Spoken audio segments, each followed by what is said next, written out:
Let's see if this fucking shit works. Maybe this one will work. I apologize to everyone who was apparently talking in the last fucking stream. I'm gonna just hide that now. Um, that's so fucking weird. Um,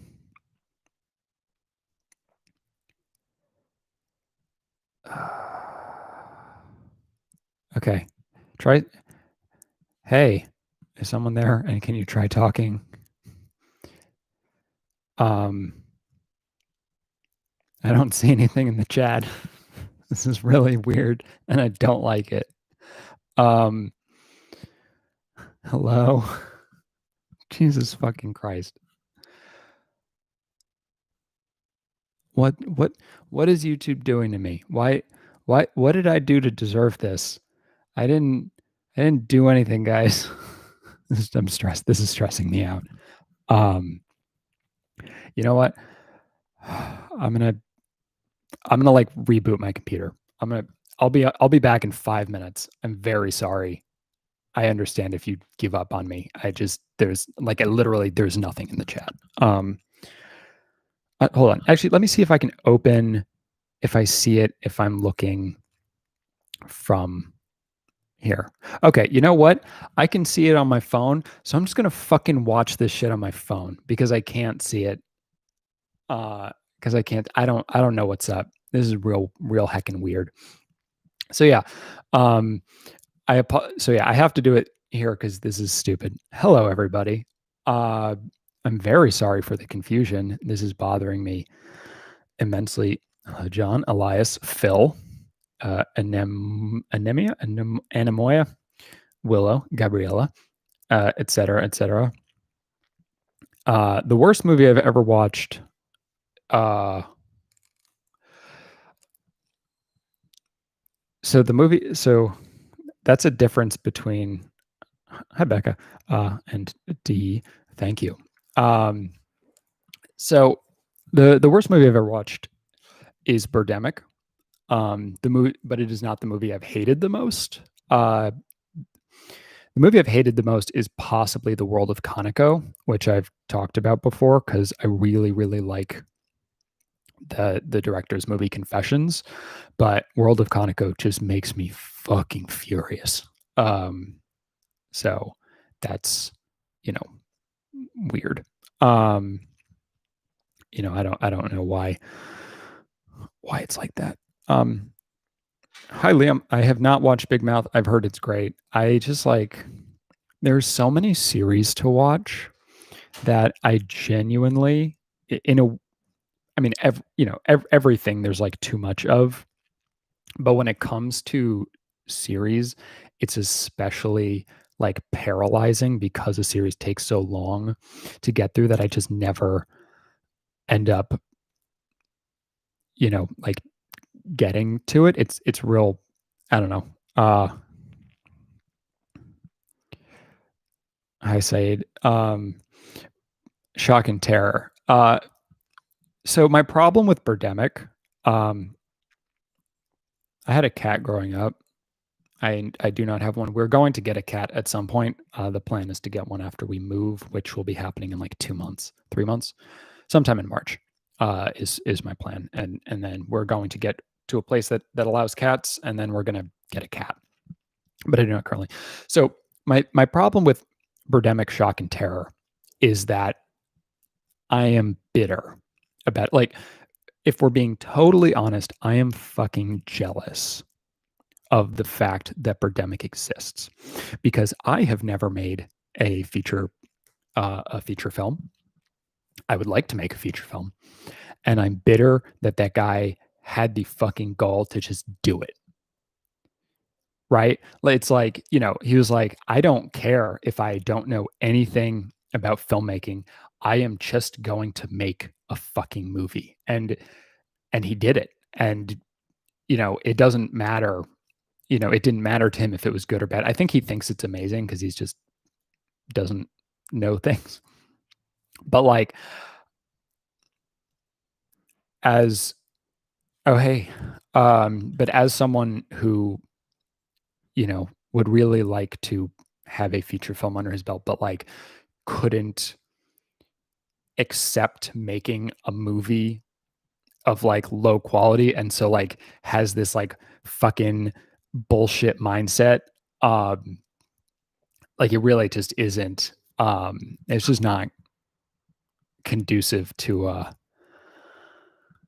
uh whatever. But yeah, that is the reason that that is the it isn't even that I dislike Birdemic so much. It's that I'm bitter about its success and that I will never have success like that, despite making things that are better, like technically speaking.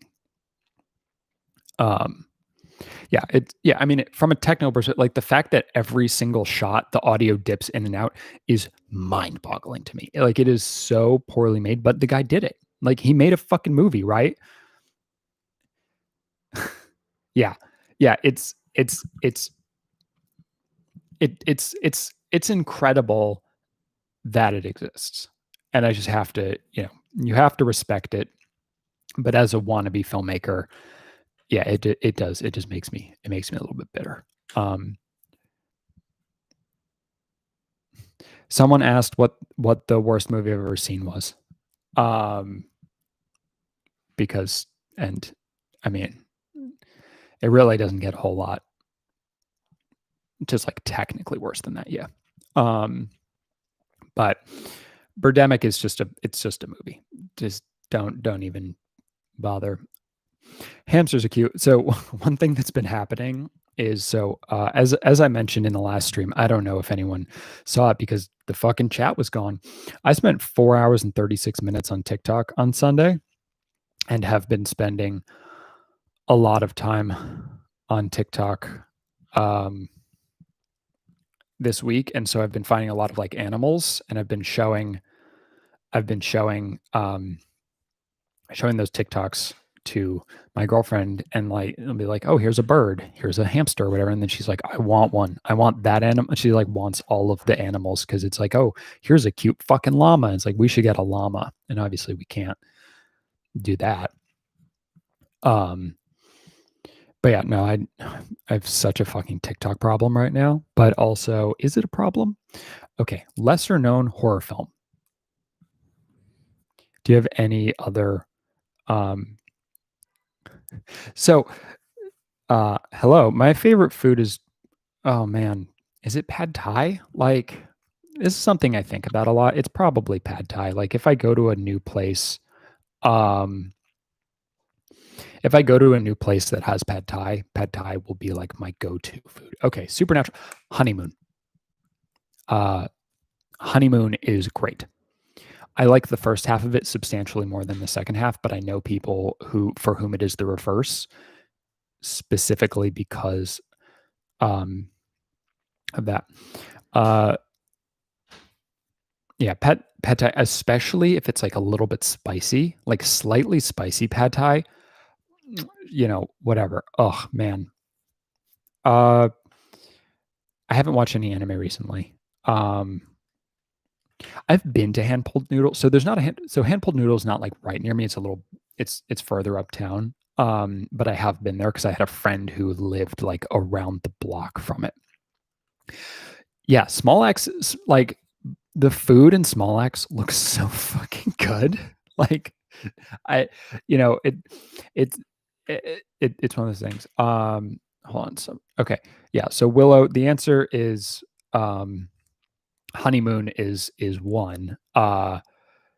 Also, so the second one is to answer my own question. To answer a different question, my biggest dream right now is to direct a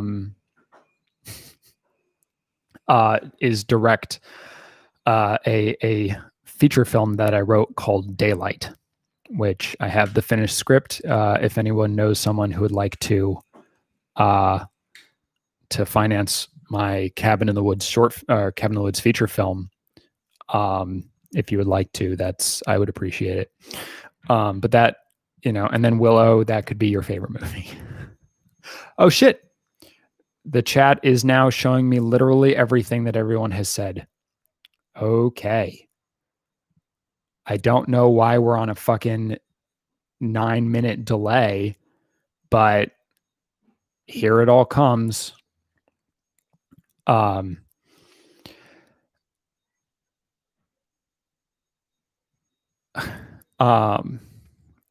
I am not I'm not familiar with Andrew Huang. I don't really watch short films all that often. Yeah, I also don't eat red meat, but again, the curry just looks so good. Yeah. Steve McQueen really got like the make that food look incredibly appetizing thing.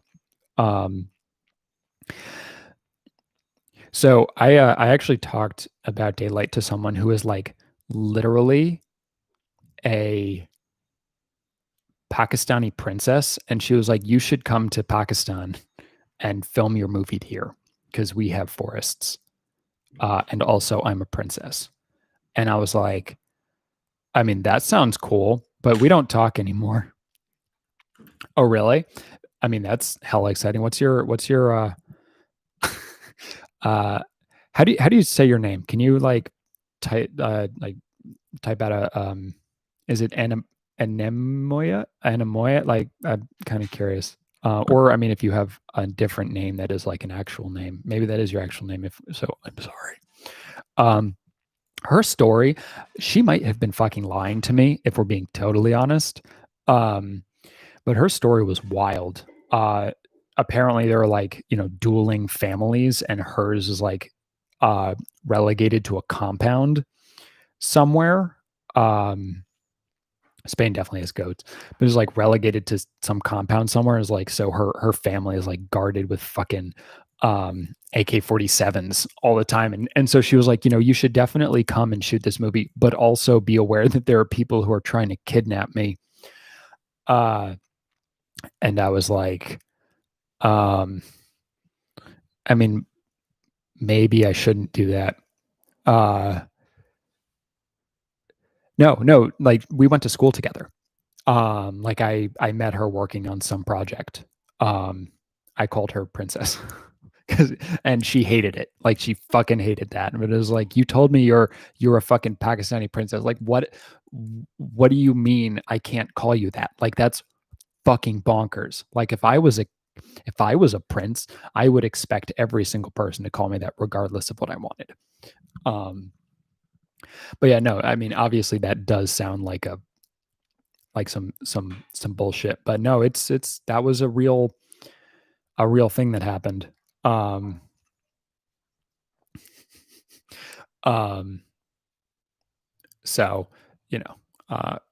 that's your cat says Hatlo. Nice. So, anyways, but yeah, so Daylight, hello, Julia. But yeah, Daylight, I rewrote it about a year ago. Actually, yes, like exactly like right before the turn of 2020. I rewrote it and made it way better, frankly. And I'm happy with this version of it that now exists. And I mean, there's definitely some tweaks. One thing that was kind of funny. So here's the thing. So there's that rule that page 18 needs to be like the turning point, right? Everything needs to change on that moment. It really fucking was. Excuse me. The fucking chat isn't working, so I have to be on my phone in order to see it. It's weird. Anyway, so when I first wrote it, shit got weird literally on page 6. Like I was just like, boom, let's just fucking jump into it. Let's just fucking go. And then I was going back and I was like, that is not so approximately it's about a minute a page. So about 18. About 18 minutes in. But like there's literally a rule in filmmaking that you need to have something happen on page 18 to the point where certain studios like script checkers will just skip to the 18th page, see if something big happens on it, and if nothing happens on it, they will throw it away. Like that is the level of like this is a rule. Tarantino talked about it a lot. But so the first time I wrote the first draft for Daylight, shit happened literally on page 6. And then I rewrote it and I was like, you know what? I should really set up these characters better than I have to like make this whole thing make more sense, because it just kind of, honestly, frankly, the beginning wasn't very good. And I was like, I need to, hey Kojo. And so, but when I rewrote it, and made it better, no, that was real. Which is, I like Real. It's a good movie. Before, when I rewrote Daylight, when it got to page 18, like the thing that had happened on page 6 just now happens on page 18, like literally, and that's the turning point. Like that's the moment where shit gets weird. So the basic, I'm just going to tell you all the premise because whatever. Is it's about people who go to the woods and shit's weird. Like they get to the woods and like suddenly they're driving to this cabin that one of the characters grew up in or whatever. And while they're driving, suddenly the car shuts off and like, stops, one of the characters smashes their head in his leg, is like, and it's like the moment that, it's basically the first time something that keeps happening happens. Like it sets up the rules of the woods. And that now happens on page 18 instead of page 6, which is the like correct time for that to happen now. And it was just funny that like I didn't intend for it to be on page 18. But it does happen on page 18. So that was funny. But yeah, I would really like to make that movie. One of these days. That's my dream, really, is to do that. If I ever become hella successful on YouTube, which I won't, but if I were to become hella successful on YouTube, I would use the money to make Daylight, because frankly, it wouldn't cost a lot of money. It wouldn't like cost nothing, but it really just wouldn't cost a lot because it's only 3 actors, like total. Oh no, it's 3 actors plus some spooky things, but like, there's, even accounting for them, I think there's like 6, 7, regardless. It's a very small cast. A lot of it just takes place in the woods. So it's very,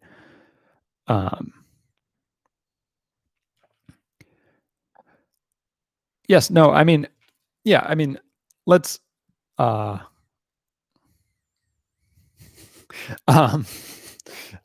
mean, minimum wage is $15 an hour. But although I guess not if I shot it in Pakistan, it'd be a lot cheaper there probably. I think Benedict Cumberbatch is a good actor. I don't like love him.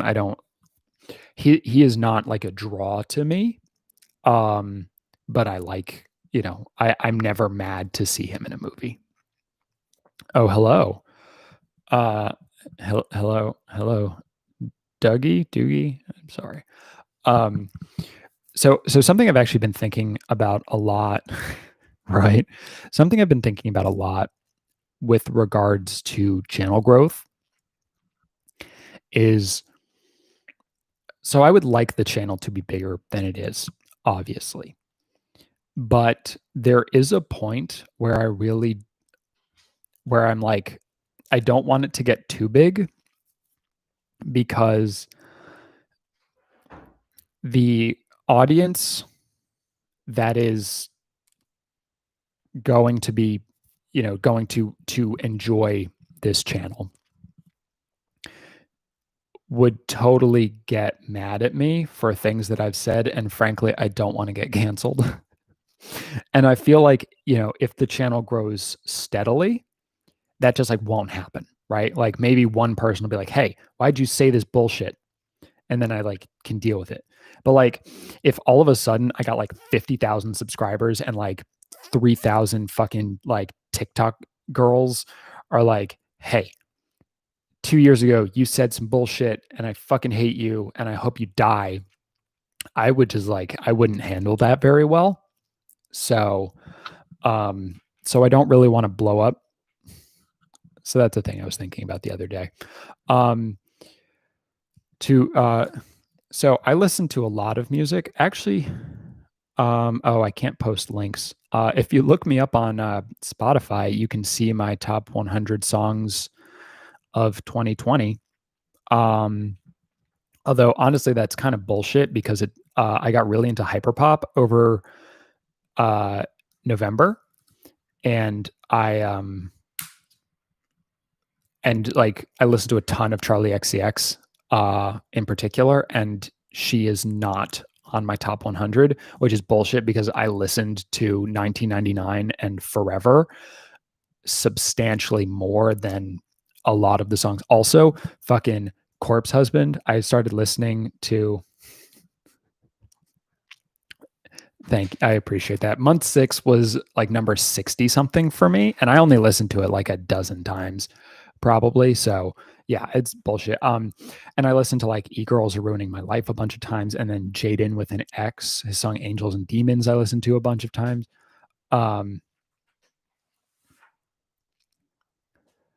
I mean, the fact that it was 9 is still pretty fucking good, and I do appreciate it a lot. Your support. You and I are the only people on Spotify who listen to that song. I know that because there are 2 listeners, and one is in the UK and one is in the US. Um, my number one song for the year was "Still Learning" by Halsey, which I listened to more than 100 times over the course of 3 days. Um, and so my top 5 is like uh my number one artist of the year was Lil Lotus, which, that tracks.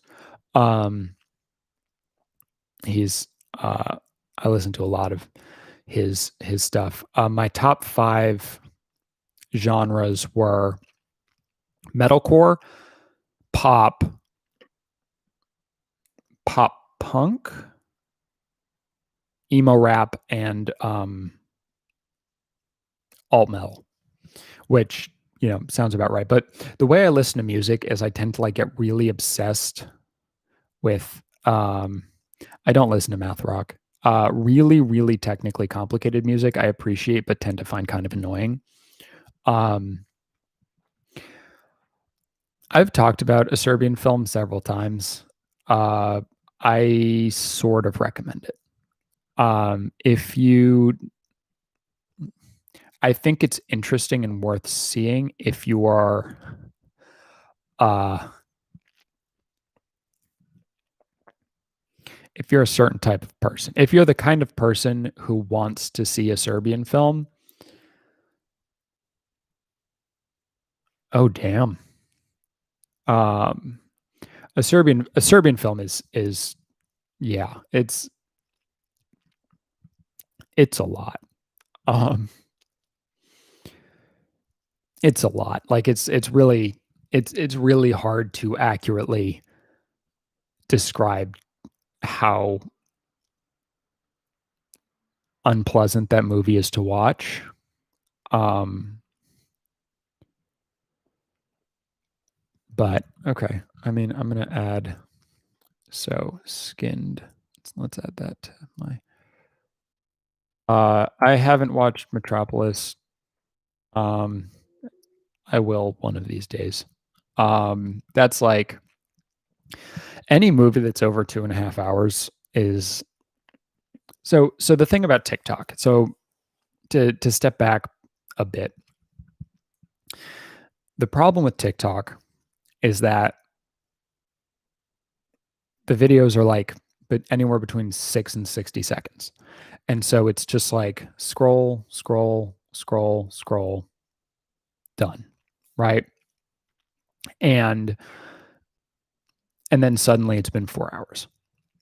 Um, with a TV series, I can watch like 8 hours. Like if I'm in the middle of a TV series, I can easily um oh that's interesting. That's very interesting. Yeah, I'll check that out. If I'm watching a series, I can watch like, 12 hours of a TV series that I'm into, and that's totally fine. Like that's not a big deal. Oh, hey. Yes, I'm happy to hear that. You missed the chaos where I couldn't see the fucking chat. And I got really stressed out and everyone was like, "Hey, can you see me?" And I was like, "No." And then Willow tweeted at me and then Gabriella IG'd me. And anyway, so um what was I saying? All right. So series I can spend like 12 hours, but I have to be like in it. But a movie that's like 3 hours, it's just like, oh, do I really have time for that? And that's obnoxious. And I don't like that, but it just is. It's like a weird psychological thing. I think it's because like when I'm watching a movie, I feel the need to be like completely on and completely paying attention the entire time in a way that I just straight up don't otherwise. Like TikTok, TikTok's just like there's just so much. Um Man, I love TikTok. Um I appreciate those of you who follow me on TikTok. Requiem for a Dream was my favorite movie for a little while. Uh, Requiem for a Dream was my favorite movie in high school. Um, I really love Darren Aronofsky's work. I'm a little more. Um, I'm. I don't follow specific TikTokers. That's not how I watch. I don't have any. Um, my feelings on Vietnamese and Indonesian cinema are that Fury is good and so is The Raid. Like I haven't really watched a lot of either. So I don't uh I don't have that. I don't know that I've seen like any 3-hour documentaries. Oh, hello. Um yeah, I don't really watch like specific people on TikTok. I mean I so uh oh, I liked Mother a lot. TikTok thinks I'm a bisexual woman. And I actually know this for a fact because I have started getting advertisements for like specifically for lesbian products. Um, I've seen Requiem for a Dream like 6 times. Um, okay, but yeah, no, Mother. So Mother, it blows me away that someone gave Darren Aronofsky $30 million to make that movie and thought it would be successful. Like it blows my like what I really like about Mother is that it really just like commits to this like fucking bonkers premise and it is incredibly um it is incredibly stressful. Oh yeah. Yeah, no, I mean Mother the Bong Joon-ho movie is fantastic. Mother exclamation point um is just like it's just like whoa, like it is stressful. It's not uncut gems stressful, but it's like up there in like the most tense I've ever felt during a movie. um Amelie is amazing. Amelie is really just a lovely, lovely, wonderful movie. Um, uh, yeah, no, I've seen Requiem like 6 or 7 times. It definitely makes, I haven't seen it in a long time though. I haven't seen Good Time. I know it's really stressful, and I saw Uncut Gems in theaters, which was like, whoa. Um, I'm gonna watch Good Time at some point, but I just could. Good Time is basically like any Lee Chang-dong movie. I need to be in a very, very specific mood to watch a Lee Chang-dong movie, which is why for so long he was like the only major part of the Korean New Wave whose films I had never really seen because I had heard how bleak they were and I just couldn't get it up. I Burning is the movie that I have thought about the most this year. And I saw it in like February. And I know obviously I was a little late to the party on that, but like I think about Burning all the fucking time and it makes me sad every single time. Um, thank you very much, Liam. Take care. Have a good day. Or it's almost evening there. Have a good evening. Talk to you later. But so I'm reviewing Freaky. I finished writing the review earlier. It's going to go up Monday. And then The Call, which is a Korean film, and The Call reminded me periodically of Burning. And I didn't even realize that like the main villain in it is the girl from Burning. So that's like I'm sure I was like, she looks really familiar, but I didn't, make the Burning connection immediately. And I imagine that's probably part of why I thought about Burning while watching it. But it was not the only reason. But yeah, The Call is really interesting. Favorite Netflix series, number 1 is BoJack Horseman. I don't know what numbers 2 and 3 are. I'm sort of iffy on Stranger Things, but I always watch it when it comes out. So probably put that there. Burning. Watch Burning is so good. It's so fucking good. So yeah, that's my recommendation. If you ever need a sad movie to watch, just watch Burning. Oh, it's so fucking good.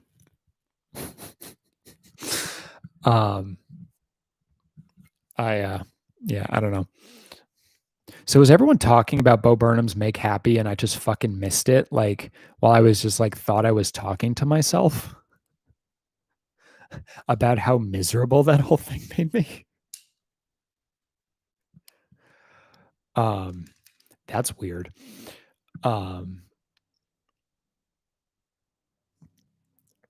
My review of Make Happy is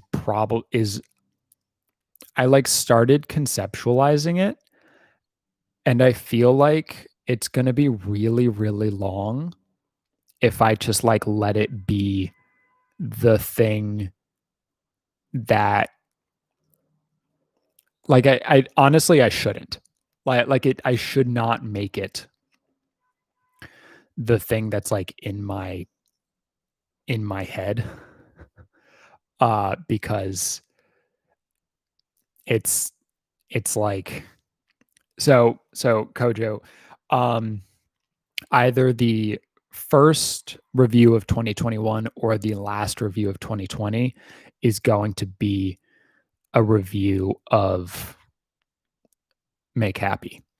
And the reason I'm going to review Make Happy is, dude, watch Make Happy. It's so fucking good. So the thing about is there's this YouTuber named Rachel Oates, and I was watching like a Gabby Hanna takedown video. And because I watched a Gabby Hanna takedown video, it recommended me this video that this YouTuber named Rachel Oates made it was like about Gabby Hanna's terrible poetry. And I was like, that's kind of interesting because I've been thinking about poetry recently.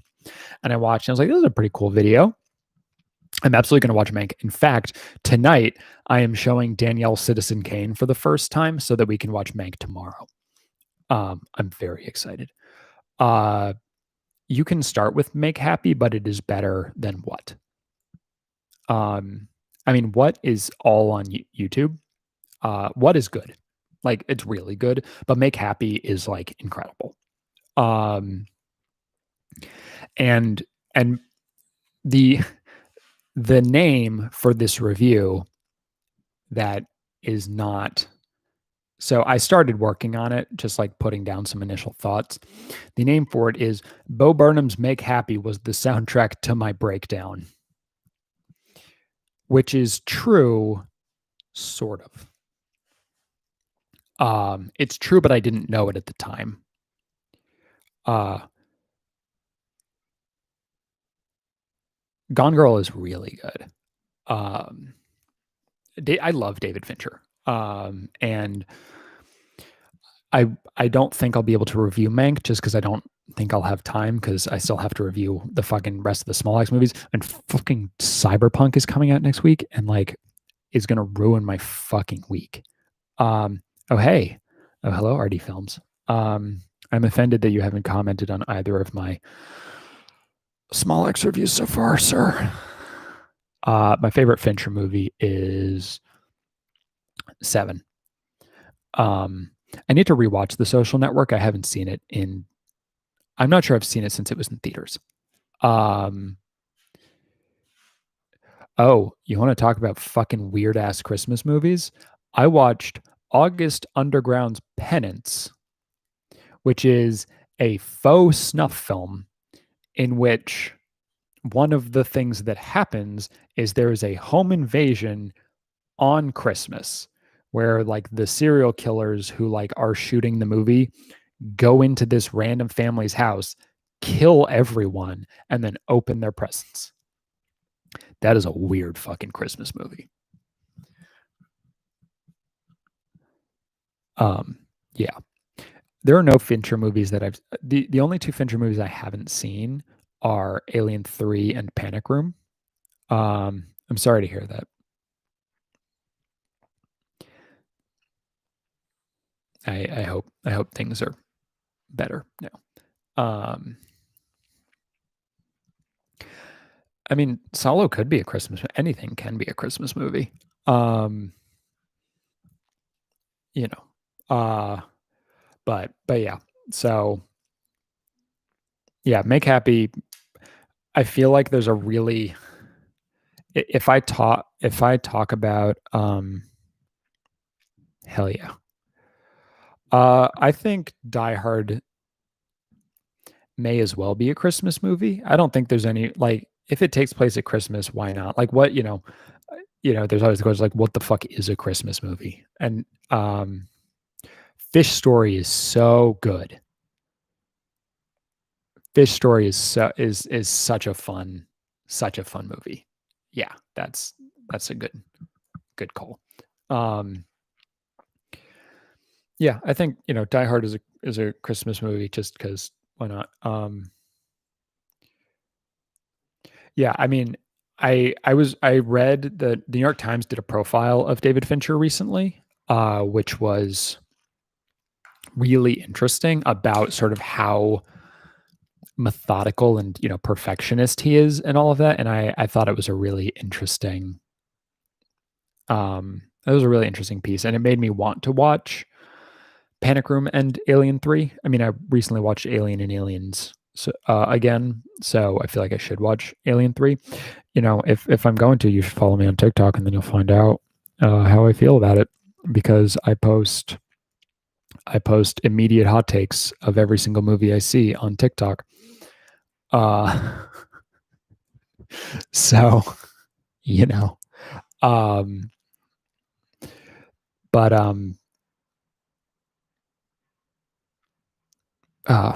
lost my train of thought. But yeah, Fincher. Fincher before Steve McQueen took over. David Fincher was my favorite working English language director. Um, you know, but I mean, I know that there was like a lot to Alien 3 that should have happened that didn't. Um, it's on HBO Max. I'll watch it at some point. This whole HBO Max shit is wild too. And I I feel um conflicted because obviously I love movie theaters. Uh um hold on. Let's talk to her. Bald British men. Is bald British men my thing? Good question. Probably not. But I guess it's also not definitely not my thing. Um, yeah, no, okay. Oh, Pedro Almodovar. Yeah, I have not seen Talk to Her. Sorry. Um, my feelings on it is that the poster looks like Persona but more colorful. I don't. I think so. I think that big movie theaters are not screwed, but will have a tougher time.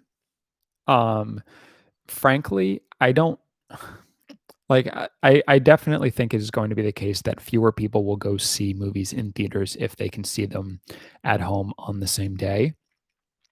But at the same time, if you have AMC A list, I don't know why you would watch a movie at home if you could see it on the big screen, right? Like I think that services like AMC A list, Regal, uh whatever they fucking call their thing.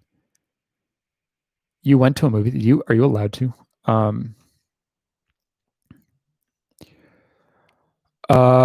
how do you go from that subs to those subs? Is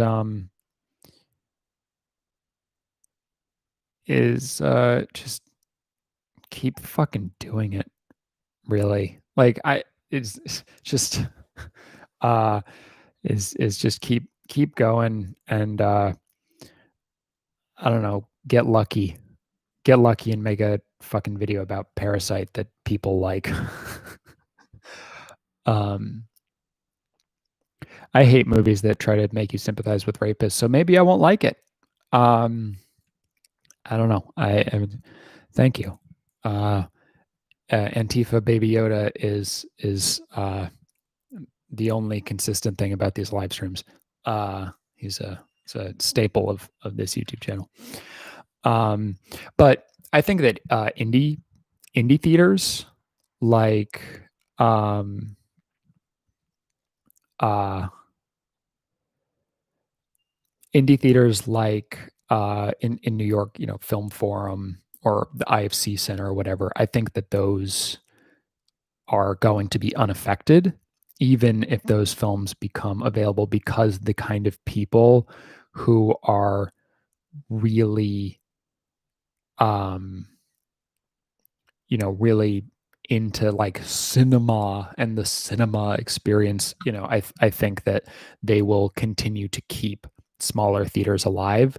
I think that But what I do think might happen is that, yeah, and same with the draft Alamo Draft House. Like I don't think the Alamo Draft House once is going to. I'm glad you made it home. What movie did you go see? I'm curious. Um, I think the Draft House is going to be fine when it can reopen. Um, and so I think theaters will need to be more um I think theaters just will need to cater to the people who want to go see movies more, and whatever form that takes. Um, oh wow. Um, like I would love it if AMC actually stopped people from being on their phones. I would definitely go to the theater even more than I did, if I could guarantee that kind of thing. I really like the sort of idea behind the draft house, but I find it distracting to see like dramatic movies I want to see. Um, I totally agree. I think that the outside of cities is definitely where places are more likely to get hurt by this whole thing. I mean, if they haven't shut down already, that's part of the thing is like a lot of places are already closed. The question is, will they be able to reopen? And I think a lot of places just never will. Um, yeah, no, going outside is like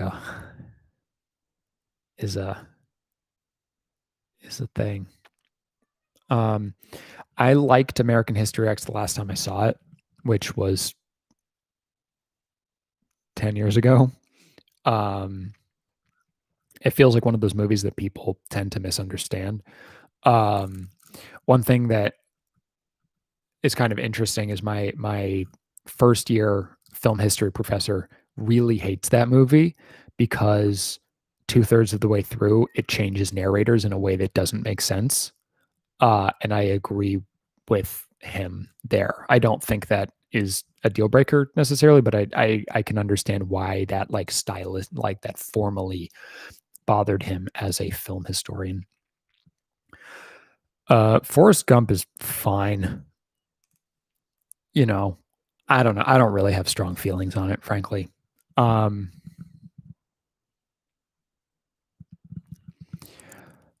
you should watch my uh, YouTube video about 8 Korean movies you should watch now that Parasite won Best Picture because I talk about my feelings on uh, the black and white cut at the end of it. Um, but I mean, basically, I think that the first half of Parasite is way better in color. In fact, I think the first half is actively worse without color because seeing the color in like how like vibrantly green the house is and all of that really makes the point like of distinction between the two areas. But I think that the second half, once it already gets darker, minus the party at the end, I actually think works really well in black and white. And I kind of wish that there was like a fade to black and white version like exists in Lady Vengeance. I think that would be really cool because I think then you could sort of get that effect. And I think that would work. Um, what is my favorite streaming service?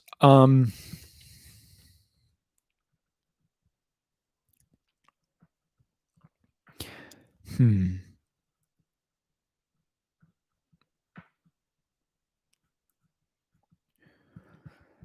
Hmm.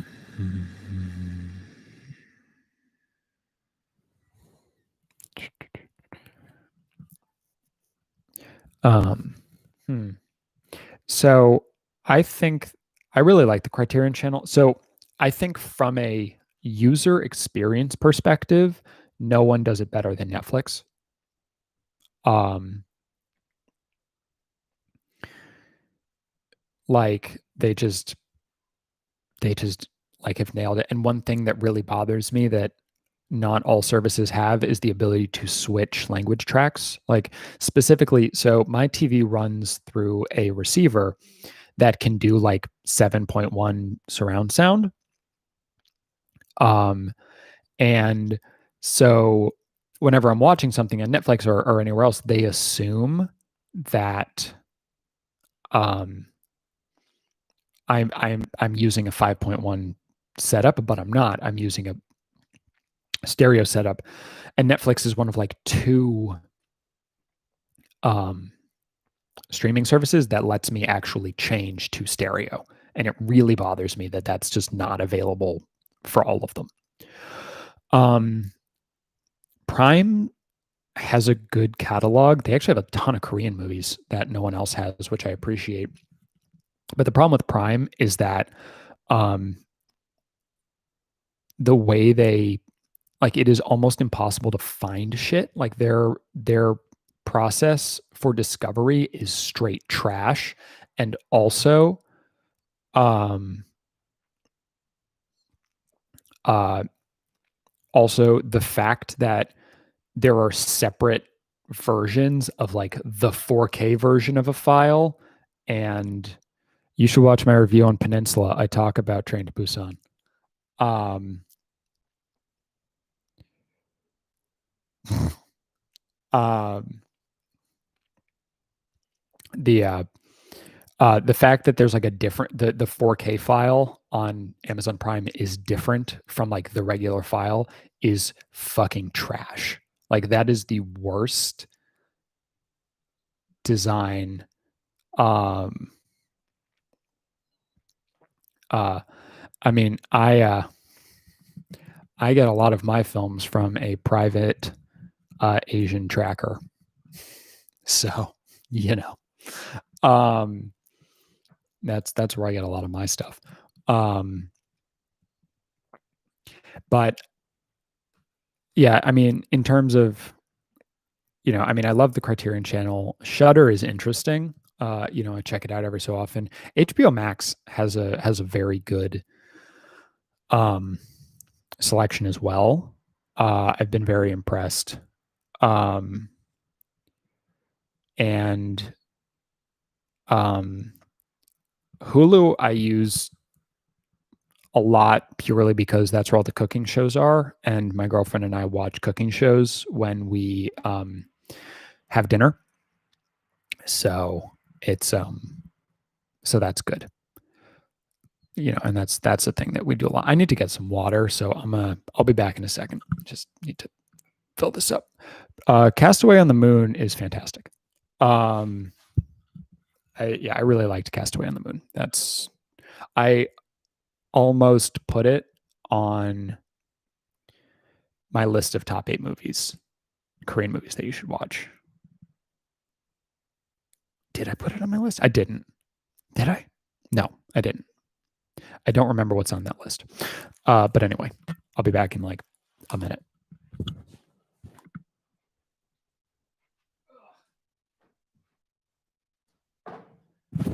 My favorite Christmas movie is Anna and the Apocalypse, and I have a YouTube video about it.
Yeah, chat. Yeah, chat. What's my best video? Hmm.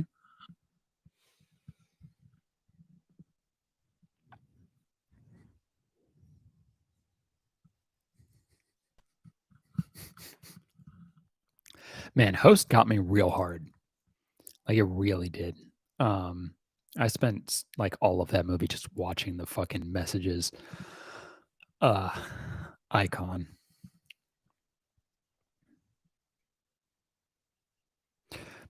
I mean, I'll tell you what my 5 favorite videos that I've done are. Um, Hamilton. Hamilton. Uh, I'm thinking of ending things. I can't see.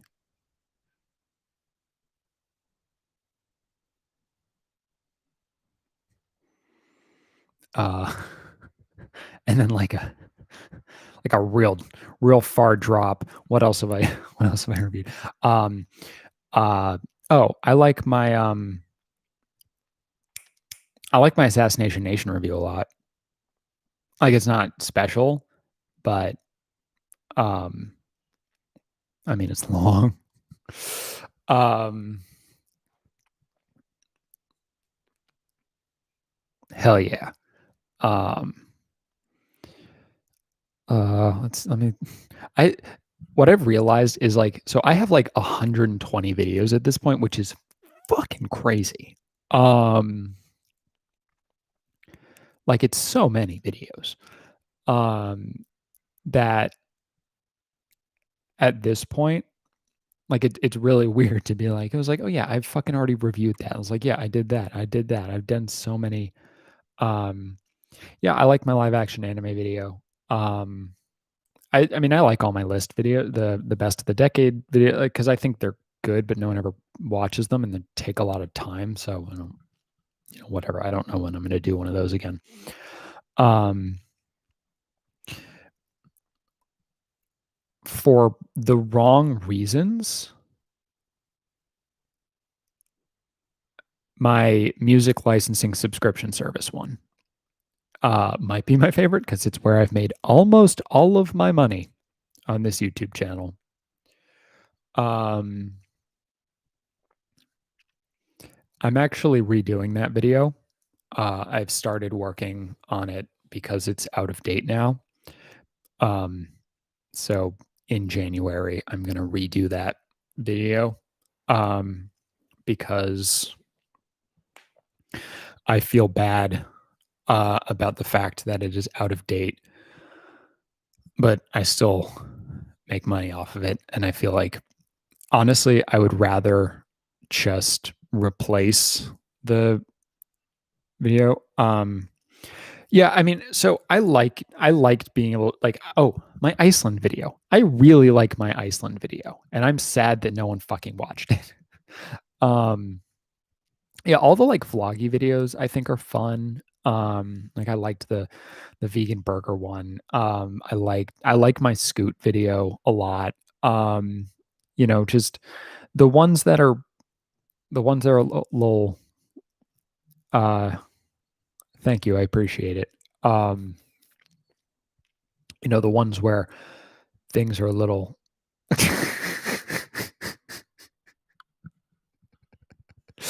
um it's actually the point of the video is that it's like tips for a good Iceland trip. So actually no, you should watch it before you go to Iceland because you can learn from what I did correctly and incorrectly.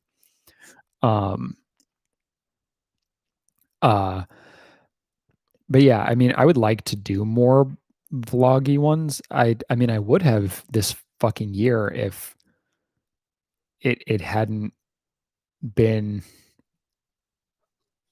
what it was. I mean, I have no fucking clue what my YouTube channel would look like now had the world not been what it was.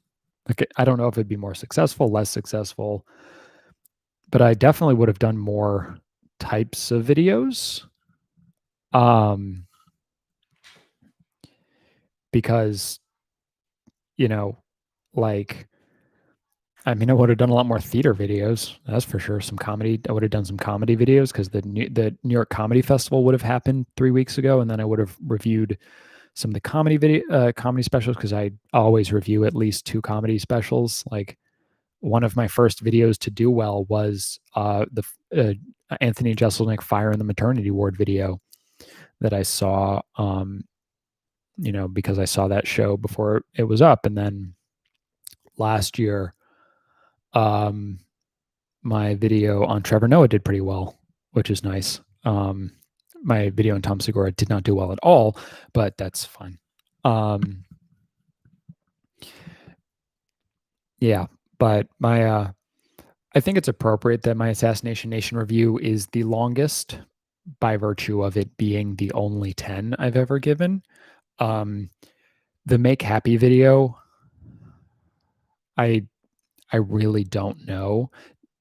I feel like that video could be an hour long if I just like let it go, but I don't really want to do that, frankly. Like, I could probably talk pretty easily about the last song for at least 20 minutes. Um,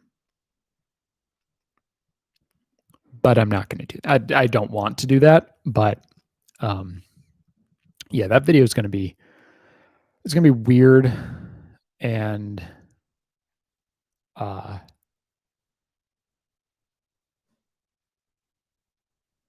probably kind of bleak. But it's something I think about a lot. Um, maybe I'll just fucking do it from memory, you know, because I know it.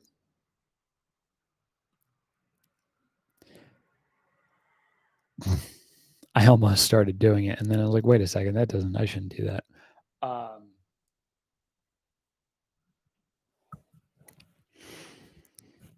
Yeah, sorry. I just whenever I think like I have listened to "Can't Handle This," which is on YouTube. If you haven't watched "Make Happy," I mean it's the end of the show, so it really fits. Really, that's a weird choice, but I mean, you do you, man, right? Like if that's, I mean, the important thing about a Serbian film is to have a sense of what you're going into. Like, I can't imagine watching that movie blind. Like, that would be like so fucking horrifying because, like, it's going to be horrifying no matter what. But if you know what's going to happen, then at least it'll be worse than you think it is. But at least at the end, you can be like, well, that was my fault. Like, what did I think I was getting? What did I think I was here for? Like, what the fuck? Right. Whereas, like, if you're just like, what, a Serbian film? I've never seen a film from Serbia. This seems like a good time to start. Um, this no the dude, the soundtrack to a Serbian film is fucking dope as hell. Yeah. Um, yeah, I used that in a project that I did once. Or no, what I used it for, uh, um, the martial arts film that I used, I actually used the soundtrack from a Serbian film as a reference. Like I sent it to like the people who did our soundtrack. Like that was one of the examples. Um, my favorite Eastern European movie though is 4 months, 3 weeks, and 2 days, which I love. Excuse me.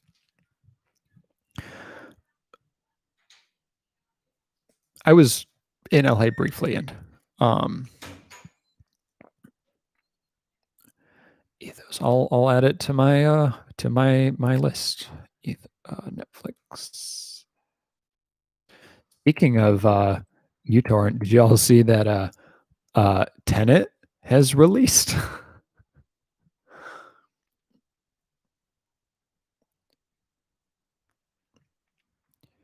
uh it's a cheat, but also City of God is so fucking good, man. Cidade de Deus. Is that how you say it? I fucking love City of God. Uh Cold War was very good.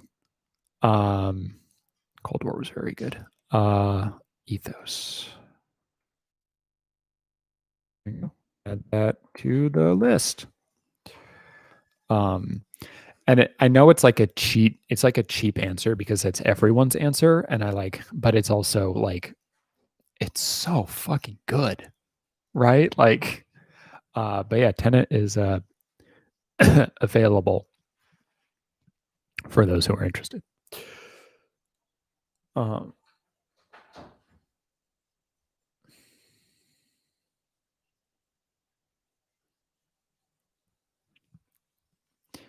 uh,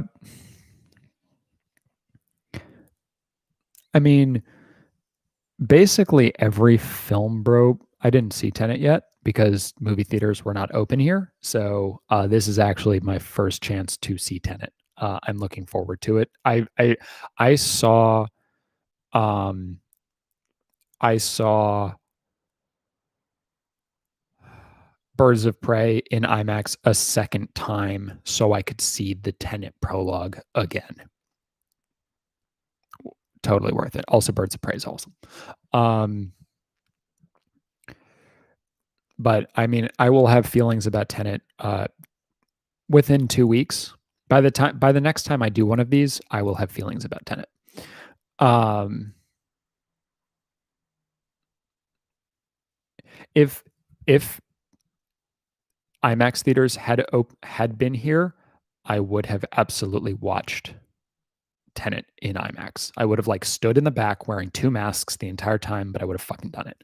Um, Film bro, I feel like you know any movie that like film bros really love is overrated in the sense that they're not as good as film bros think they are. Um, it's like uh, you know, Fight Club is a great movie, but it is not a great movie that should like help someone like uh determine their life, right? It's just not um you know uh although really the problem is that most film bro movies are like misunderstood. And by most I mean really um American History X is misunderstood, but really American Psycho and Fight Club are like so misunderstood, but I think that um American Psycho is more. Um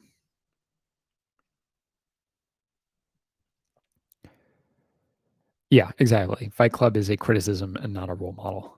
Um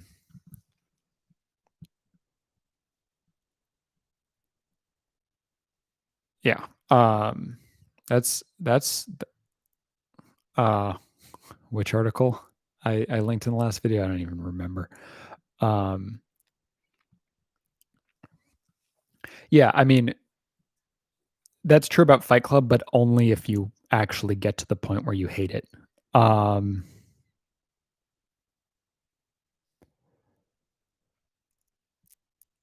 movies that didn't live up to the hype.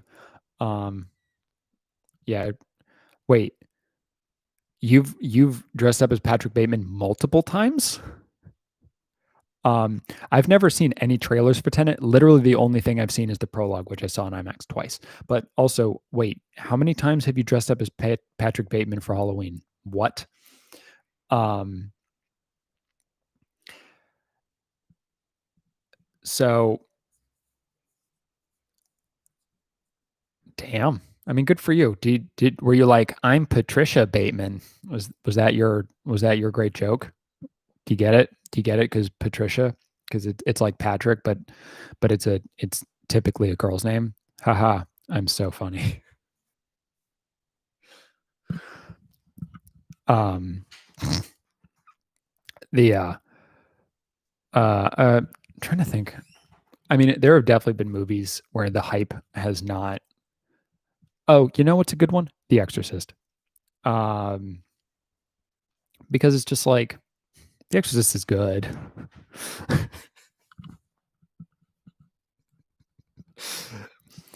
uh, um,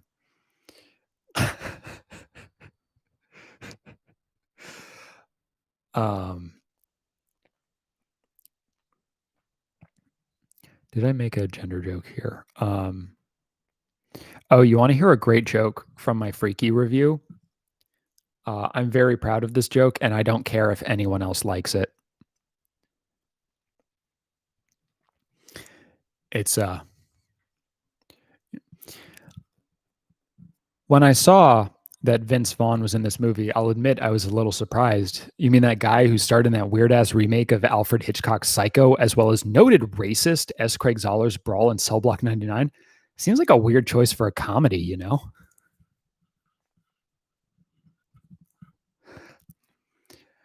And I don't care if you think it's funny. Um,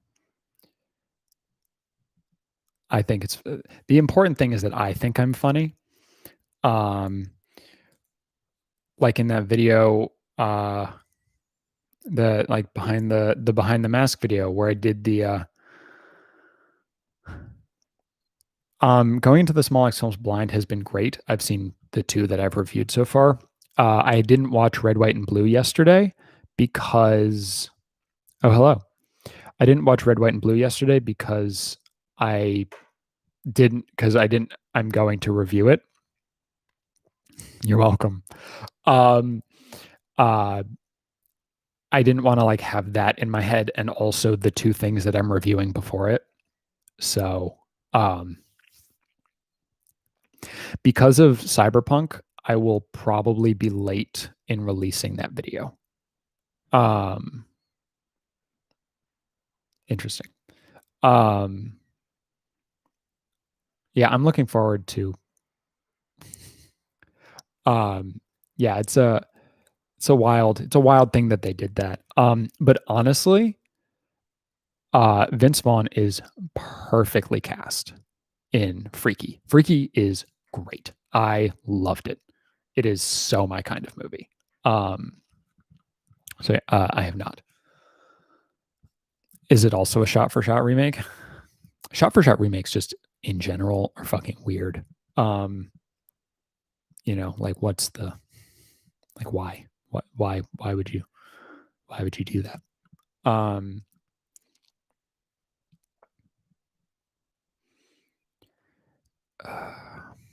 One thing to know about Tenet if you're uh acquiring it is that there are actually two versions. One, it's like the IMAX cut, which has a has a taller aspect ratio, so the images are not quite as.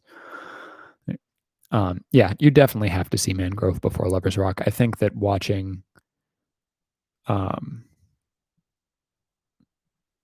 yeah, I'm really curious to see where the next. I've heard that the fourth movie, Alex Wheaton, something like that. I've heard it's the weakest of the four or of the five, which whatever.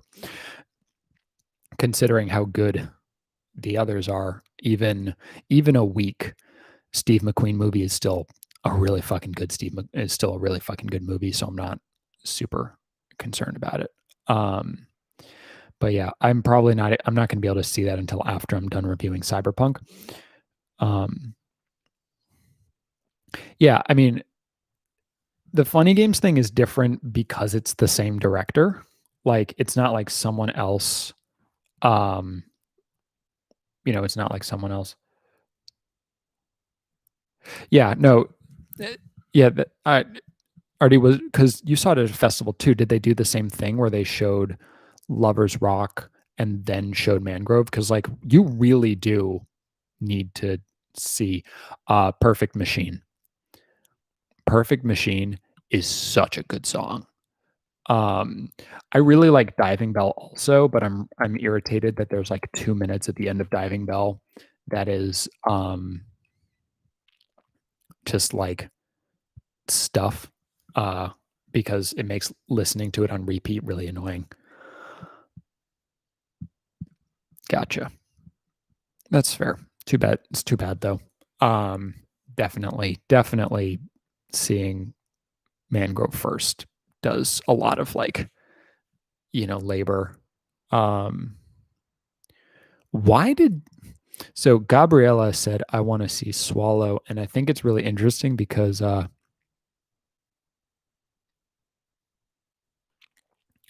wait, Ice Nine Kills turned The Exorcist into a song? Which song was that?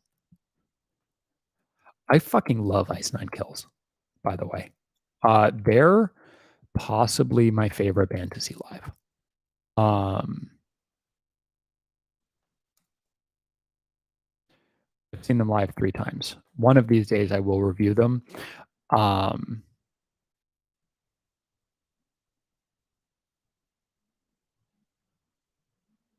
oh, okay. It was on the book.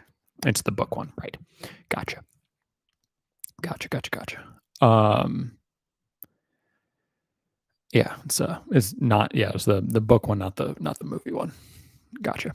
Um, Telekinetic is also Divisions is just like literally every song on Divisions is great. Like I love that album. Just like from from start to finish, I don't think there are any misses.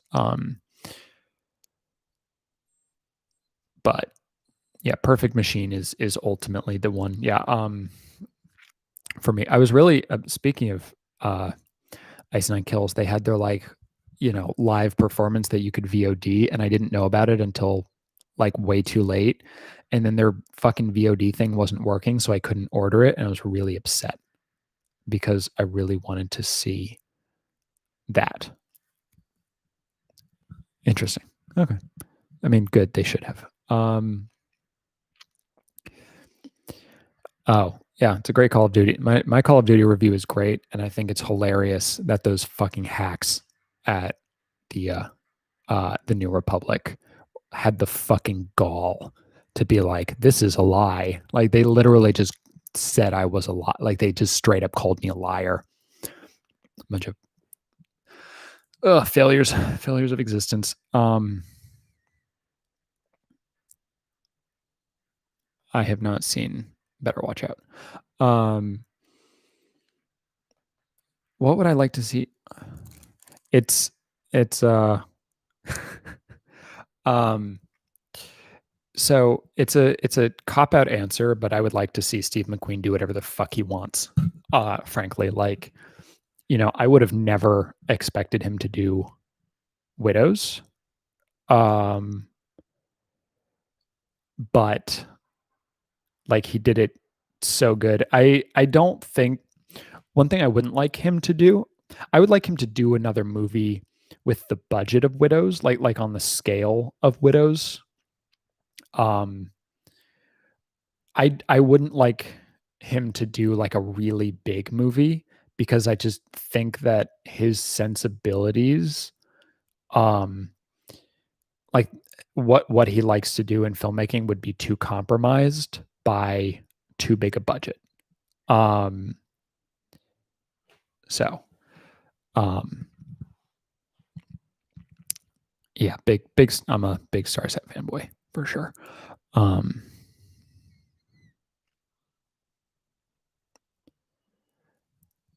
Thank you, Lily. I appreciate that. I mean, I think, uh, yeah, right. Yeah, I mean, I think, Michael Fassbender's best performances have been under McQueen. Um, like obviously hunger is impressive, but like Shame, and then whatever the name of the dude he was in 12 Years a Slave, he's just like, he's so good. And I appreciate that, like, he's, moved on to other things or whatever, but those first 3 movies, did he beat up his ex? God damn it. Why'd you have to tell me that? Now I can't like him anymore. Ugh. That's interesting. Um, so-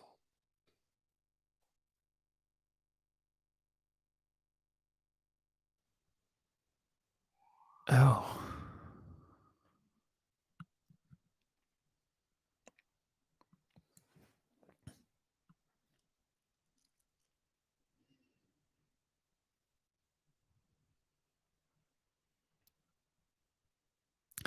well, Jesus Christ. No, I don't want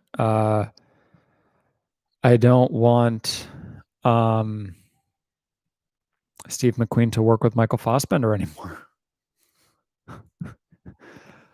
Good to fucking know. Hmm.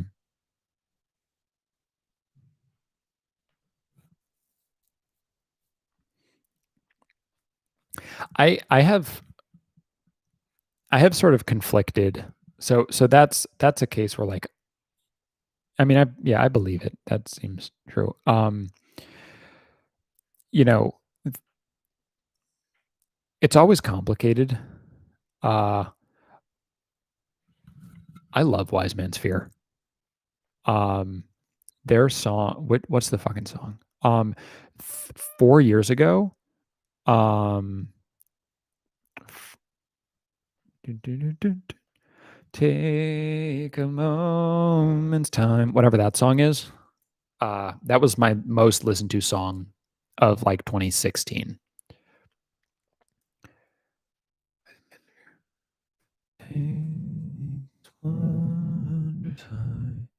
Oh yeah, right. Oh okay. Yes. Yes. I listened to the Wise Man Fear and um yeah, great fucking album. Um yes, and Reach Out of Touch. Um Jesus Christ. Yeah. Never never like anybody. Never become anybody's fan because everyone will always fucking disappoint you. Um, The Deepest Dark, off of The Lost City, um, is really good. What time Codex is really good. What's that fucking song where he does like the pig squealing? That song's fucking hilarious. Um, oh, which one is it? Oh, Bloodlust. Bloodlust is like um yeah, Wise Man's Fear is fucking great. I'd love to see them live. Um, I think about that sometimes. Um, yeah, what went wrong from Valley of Kings is great. Relics of Nilix. Um, yeah, great band for sure. Um,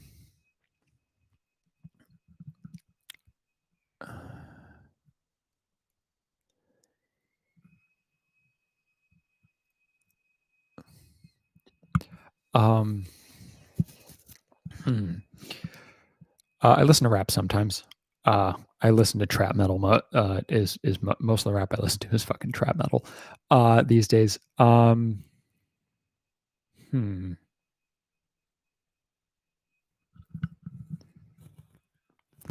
I'm sure there is, but I don't know offhand. Um, I would have to think about it.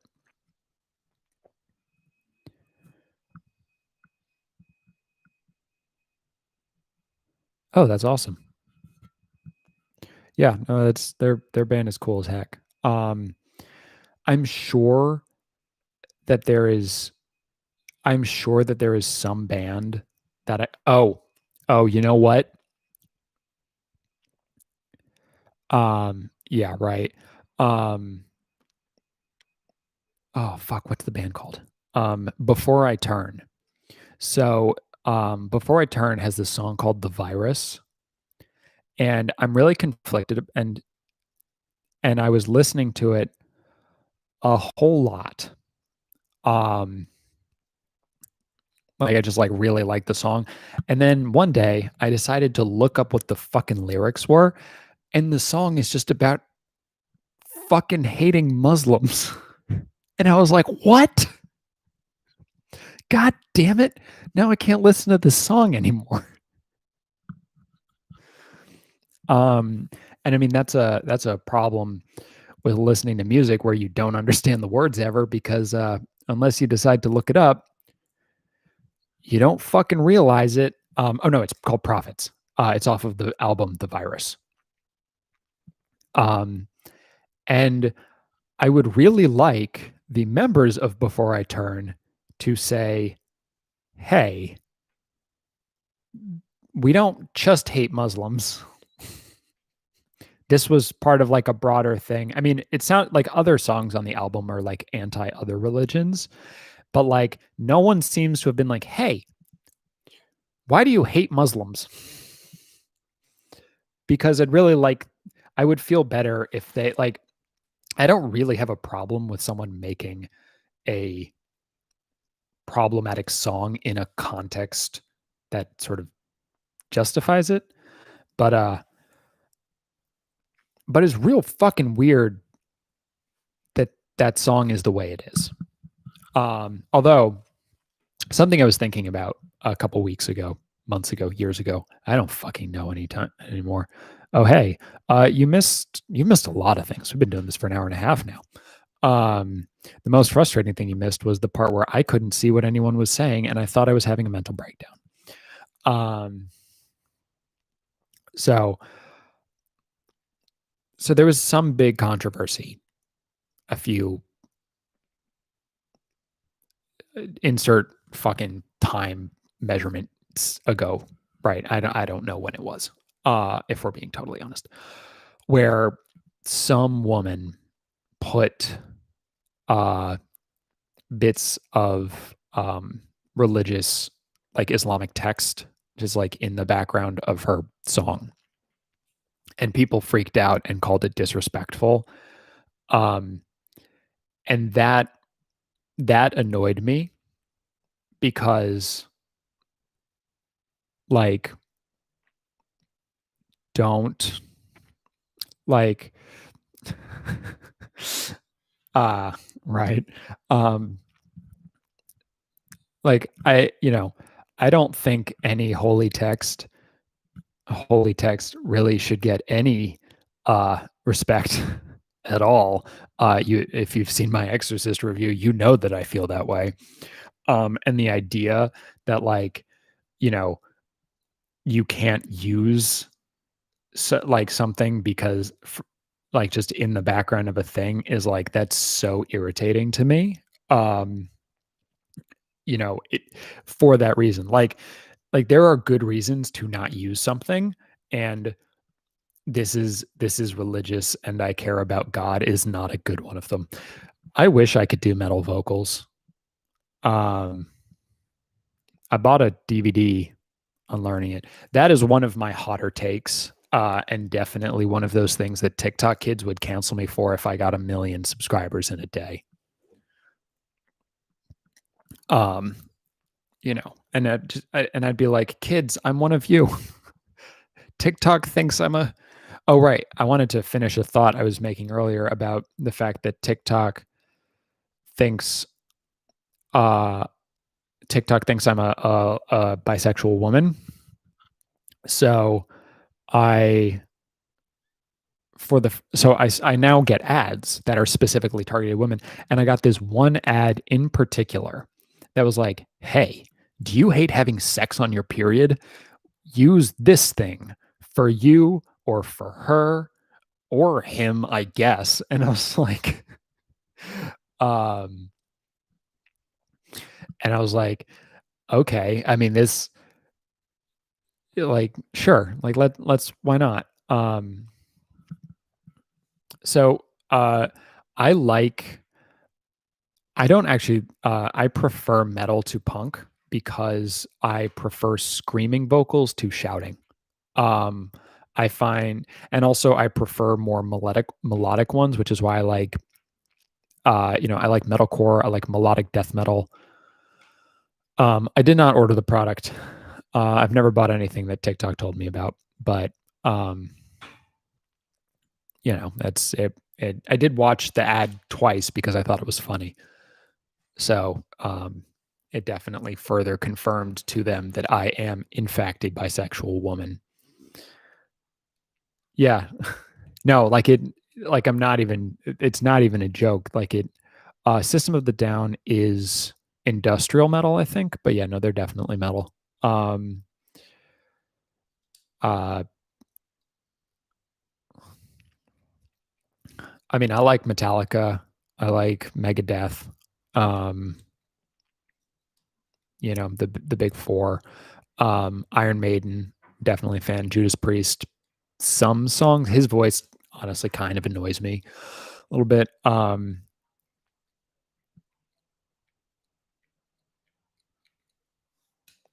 Yeah. I need to like, get a thing, like a pen, and like write shit down.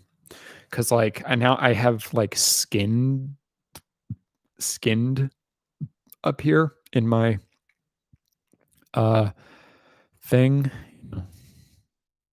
because listen to skinned. Oh, that's cool. Oh,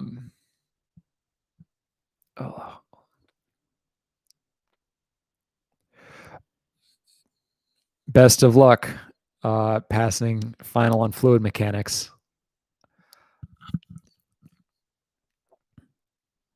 Well, Shona, you should watch my review of Pokemon Detective Pikachu.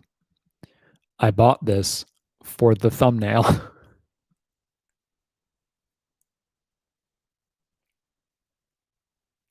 It's from Build-A-Bear.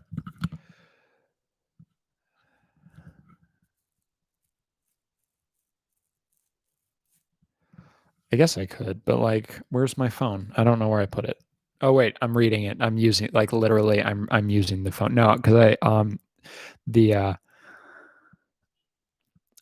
so here's the thing about Cyberpunk. I have emailed the fucking lead PR guy for um for CD Projekt Red, not a joke, 12 times. And I've also messaged him on Instagram and LinkedIn. And that motherfucker will not answer my fucking emails, which is such a dick move.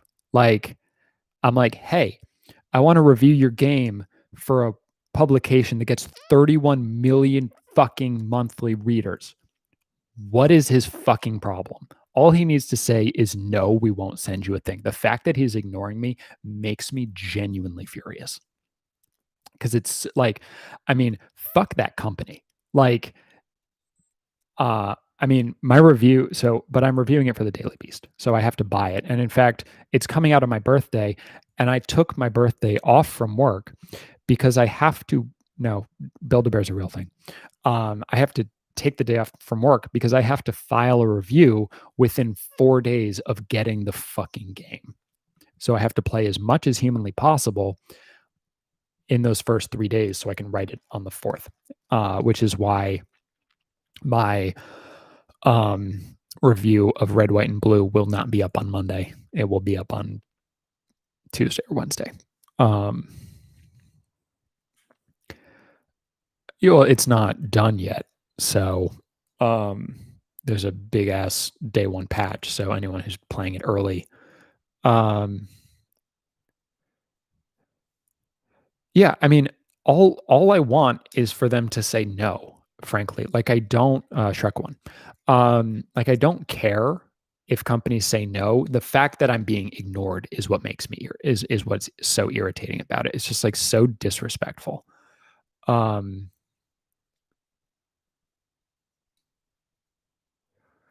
I mean, I very rarely review video games on this channel, so it doesn't like it's fine that people are people come here to watch my movie reviews mostly because I mostly review movies, especially this year. That wasn't quite as true in previous years, but that's been especially true this year.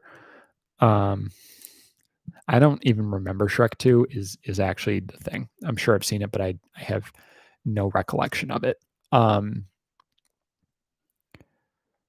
Hell yeah, Phil. Get them Antifa for their baby Yodas. That's the way to do it. I mean, technically I'm a whatever the fuck reviewer, right? Like, I mean, people always ask me about music and movies. Like those are really the two things that people ask me questions about. People don't typically ask me about games, but um that's fine. Um, you know, I totally get why. Ugh.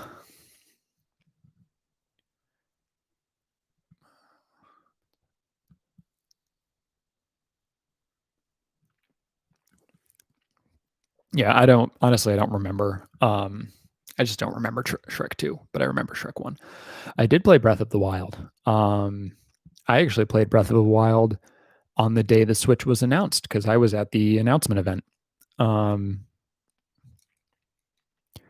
I got the turning to the side camera running bit of my reviews from myself. I'm literally nothing that I do on YouTube is a reference to anything anyone else does. It's purely how I think I should do my videos. The reason I started doing that is I don't know who that is.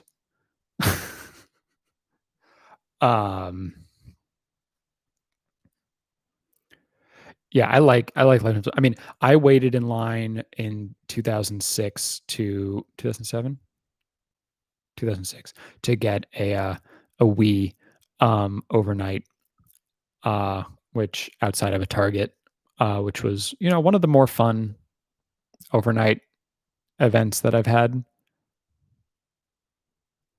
Oh, interesting. I mean, I've definitely seen people like do asides or whatever, but the reason I do them on YouTube is not. Yeah, I got Twilight Princess on day one. I got that and Trauma Center Second Opinion. But the reason I do it is twofold. Like if you watch my older videos, I didn't do that. I started doing it. So like 8 months in, 9 months. I don't remember exactly, to be honest. I used to do a different thing. The trick that I used the trick or whatever that I used to do is I used to like talk to myself sometimes, which was very irritating to do when you do these in one take. Maybe it was less. Maybe it was like 5 months. I don't know, because it's like I like talk to myself in the peanut gallery or whatever. But like but I would talk to myself like off camera. Like I wasn't like I didn't have myself like appear because frankly that would have been logistically a nightmare and I don't have time for that. So like, I would just be talk and then I would have to like someone would yelling at me or whatever. And so if you watch some of my older videos, you will see that. But it didn't work. And the reality is the reason I started doing the asides is because I do a lot of what are sort of logically asides, like, like tangents that I would like, if I was writing, I would like put them in parentheses. And I do like Kojima games. I haven't played his last couple though, but I think he's an incredibly interesting game designer. I was supposed to review Death Stranding, and then they didn't send me an early copy of it, and then they didn't. No one wanted me to. Nobody wanted me to do it. Type the @ symbol, I think.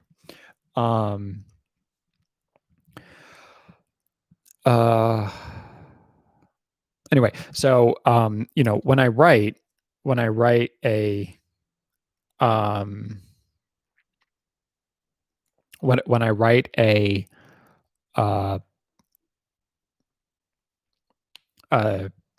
thing, I will put in a bunch of text to make it that's just like a Shona, how fucking dare you not be here for the like 20 minutes that I was talking about my screenplay Daylight. How dare you? How dare you? I've written 2 feature films. One of them is very bad and I will never talk about it, probably. But Daylight's interesting and I want to make it. And my dream is making that movie. I do edit with Premiere. Yes. In fact, if you'd like to know more about how I make movies, or how I make my YouTube videos. I did a video about how I make my YouTube videos a year and 4 months ago. Um, that sounds terrible. I had 3 exams in the entirety of my college experience, 2 of them for one class. Uh, so, cannot relate. Cannot relate at all. Um, to finish my thing about the asides, um, is Julia, you also missed it. I talked about it for a while. The so the to Quase, I don't know how to say her name. I'm sorry. I did a 5 week or a 5 video sort of retrospective on my channel at the 1 year point. Um, and um, and two of them were about sort of how I do videos. One of them was like a technical one, and the other was more conceptual. Um, so yeah, those exist.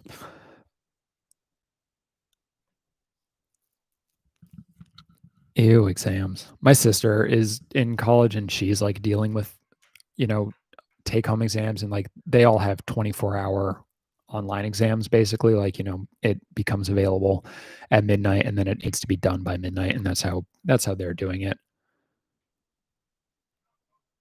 Um, but yeah, good, good luck. I don't know. Why didn't you see it? That's a nightmare. Ugh. Okay. To finish my thought, I'm not going to look at the thing. The reason I started doing the asides is because if you watch the old videos, I will do the same sort of asides that I do right now, but I do them in the middle of the text. And frankly, it's confusing to follow the train of thought. If you're reading something, you can just skip around. Like if I start going onto a tangent, you can go back and see what I was doing. And it doesn't completely, doing the aside and then going back does not completely like fix someone being aware of what happened, before I started my aside. Um, but it definitely does help to clarify that what I'm saying is not directly is not like part of the overall point I'm making. It's just like a clarification that I feel is important to make.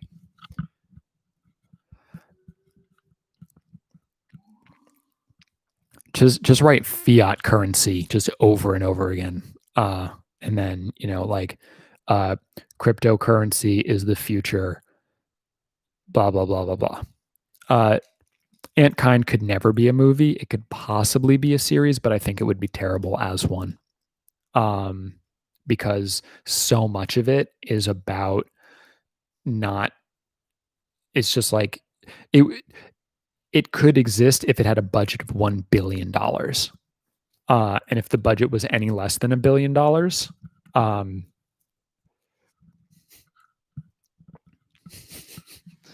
um, I mean, but blockchain is different from cryptocurrency. Uh, what you actually need to say is uh, Bitcoin is the only worthwhile currency that has ever existed. That's the argument you have to make, which I'm not sure you can because it's a bullshit. Oh no, my phone's gonna die. Uh, although actually, the chat finally started working, so I can.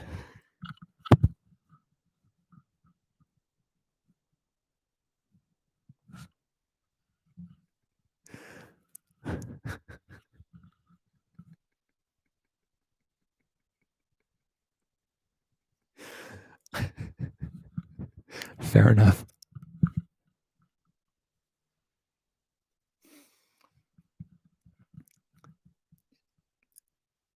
In my defense, I was joking. Bitcoin is bullshit. Although I had the chance to get into Bitcoin fairly early on, and I'm kind of sad I didn't. I know that blockchain is the tech behind Bitcoin. That's why I said they're different things. Um, but yeah, no, I hot take cryptocurrency is bullshit. Um, so, but yes, fair enough. If you ever think that I'm mansplaining to anybody, tell me to fucking kill myself or whatever. I mean, that would be a rude thing. Don't say that.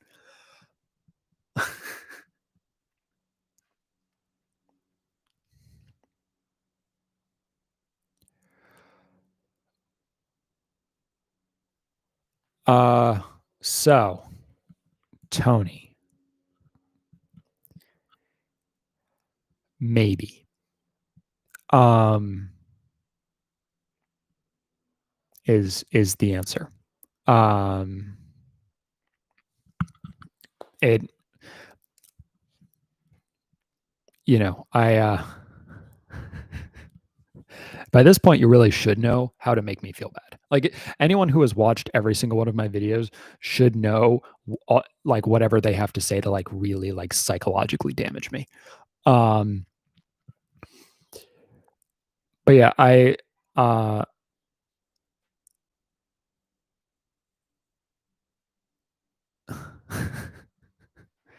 um yeah, I think someone could send me a link to their thing. Um, but I would not watch it purely because someone watches my YouTube videos, right? Like, if it sounds like if it looks like a cool video that I would watch otherwise, like I would be super down to have that recommended to me. But like I am not, I mean, there are definitely people, or there are probably people who have subscribed to me on YouTube who are way more talented than I am, like smarter, whatever, and if someone's like, hey, you know, um, I mean, as I said, like I am like conceptually open to it, but I don't, I wouldn't do it solely because they're viewers, right? Like, yeah, I mean, if people recommend me shit, um, I will, um, uh, I'll usually check it out, at least the beginning of it. Um, my problem is that, frankly, I don't really like self promotion as like a thing. It really bothers me when people, um, like really hype themselves up. If you follow me on various things, you'll probably notice that I really don't do it very often. Um, like I don't talk about my YouTube channel on Twitter almost ever. Maybe twice a year on Facebook. Like I just don't talk about the stuff that I do. Really the only stuff I definitely talk about uh on Twitter is um is the stuff I do for the Daily Beast, and that's because I feel compelled, because that is an organization that is paying me money to write about things that I should like I need to tweet about. Like I feel like that's part of the contract. Um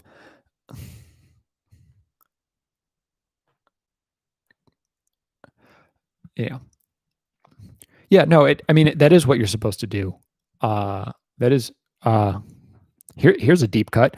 Let's make our fucking economy based on tulips or whatever. Um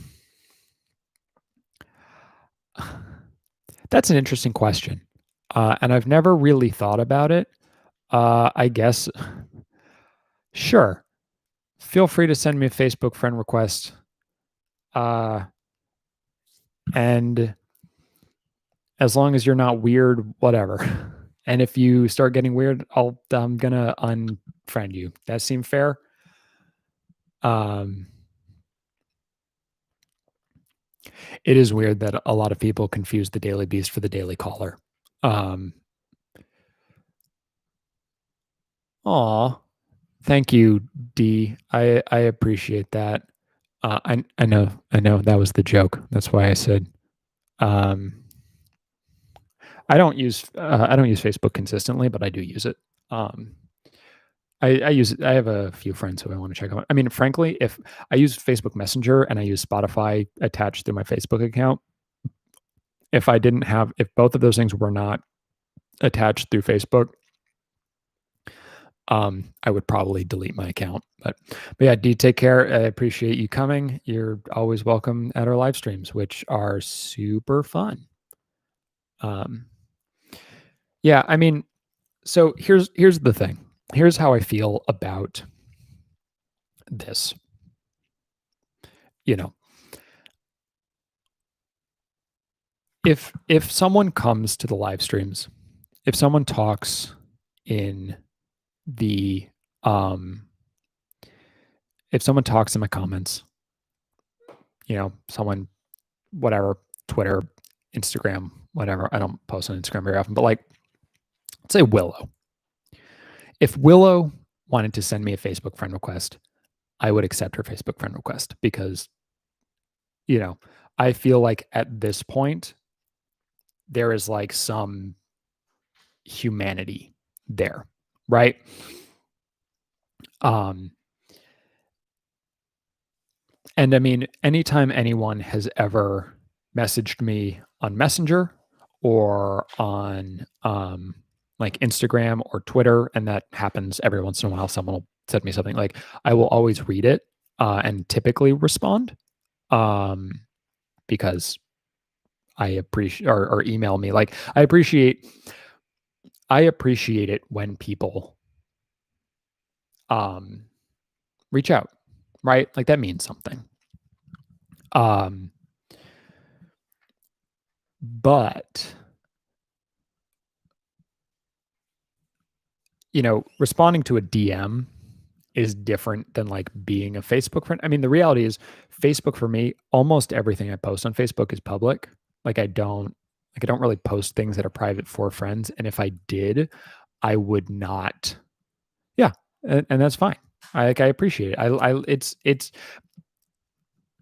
It feels good when people things say that tell me that they like when people like my stuff enough that they like go out of their way to like tell me some way other than um in the comments or whatever. And I mean obviously I appreciate every single comment I get that's like I like your videos or whatever, but you know obviously when there's more work put into it by like going to Twitter or whatever, like it's cool. But obviously none of us are like actually friends, right? Um, and some of us are sort of closer to that than others. Like I've had more sort of like pseudo conversations with Phil than most people on this, who are here, right? Not and so like I have a better sense of who he is as a person. Um, you know, and some folks, come to a lot of these. And so we have more rapport.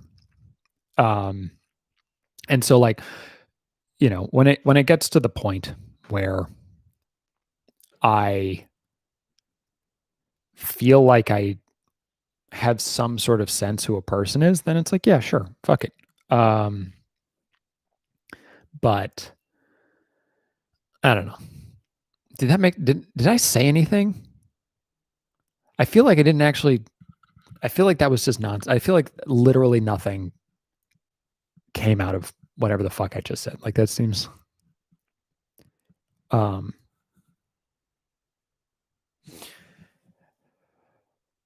yeah, I don't know, whatever.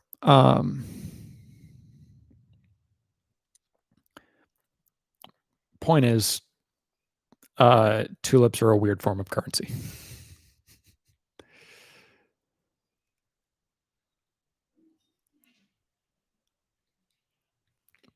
Yeah, I mean, parasocial, and I've made the point in uh,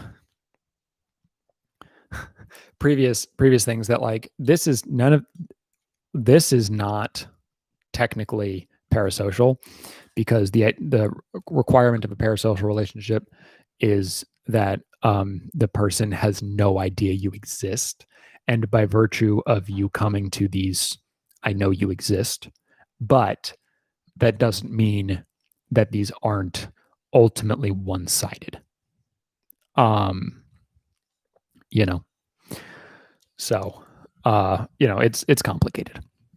Um, and but I mean, one thing that's interesting is, so there are 21 people here right now, right? And I would say probably 10 people are talking. Um, I know, Willow exists. I know Phil exists. I know Gabriella exists. Um, and yeah, I do. I absolutely appreciate the support, because, you know, as much as I like, um, yeah, yeah, right. Yes, yes, exactly. I know way more about, or you know way more about me than I know about you. Um,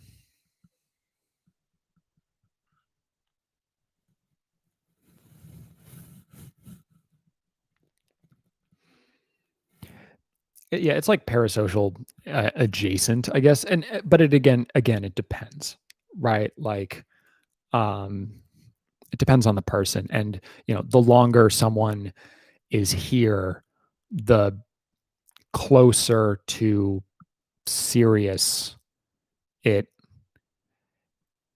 Hell yeah, twerp. That's it. That's the one. Dope. Um, uh, um, biggest lesson I've learned from my film reviews on this channel. It's an interesting question. Huh.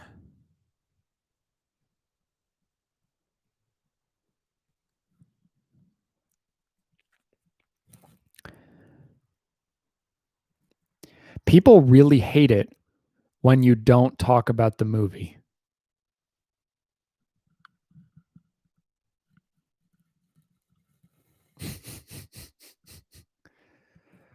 um,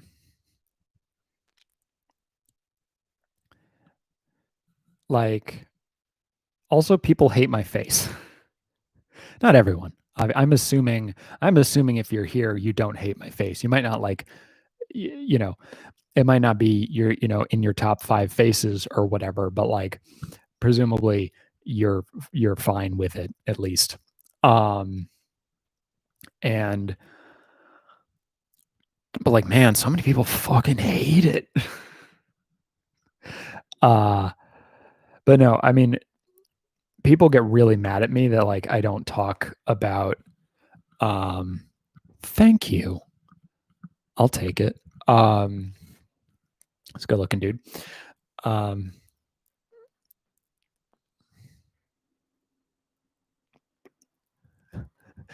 they don't, yeah, no, they, well, so they don't like it when I don't talk about whatever it is in my whatever it is review. Um, uh, but like, but I mean, there are people, I mean, I would say that the people who are in this chat are probably fine. Yeah, and you said you didn't even know why the fuck you were in my goddamn live stream that first time, and I'm gonna remember that forever. So that's what it is, bruh.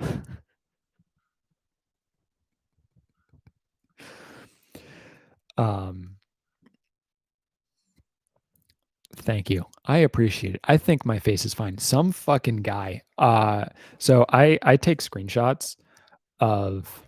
Thank you. I've actually been told that someone I know in actual real life for real, uh, told me that they used my. Um, I sound scared. I've thought about making a Discord. My like I back like 8 people on Patreon or something like that. Um, and I have made the decision to not um to not join, and like a lot of those come with like Discord benefits, and I have not joined any of those Discords because I feel like I would just become super addicted to Discord and that would just not be healthy. Um yeah, I mean, yeah, sometimes people say like funny things about like funny mean things. Um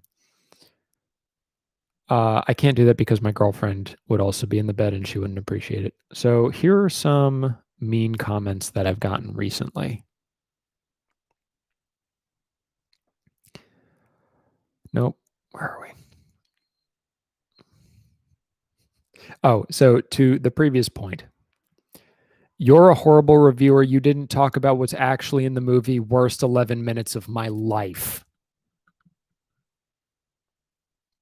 To which I said, I'm glad I could be that for you.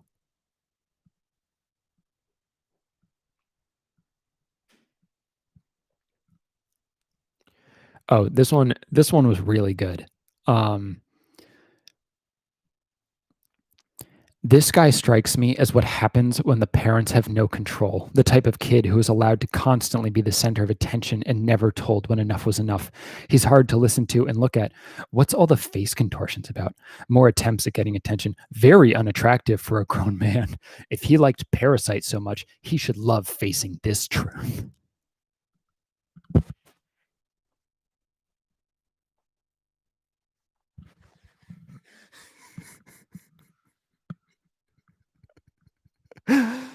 Oh. And like, look.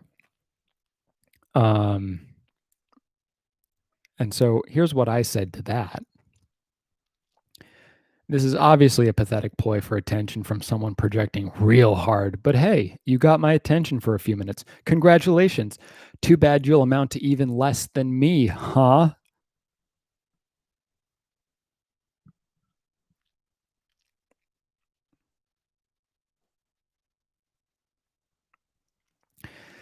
So, because here's the thing. I'm not, I don't think I'm like gorgeous or whatever, but I think I'm pretty like, you know, I have a pretty good looking face, whatever, right? And so to say I'm unattractive for a grown man is just fucking false. Like, like, you could say you're not a supermodel and be like, yep, that's true. But like, you're very unattractive for a grown man. Fuck off. That's like, all of us know you're lying. Um, Here's another one. Yeah, it's bizarre how much effort put in. Here's another one. Wage war and K-pop should never be in the same damn sentence. All capitals. And I said, you seem fun.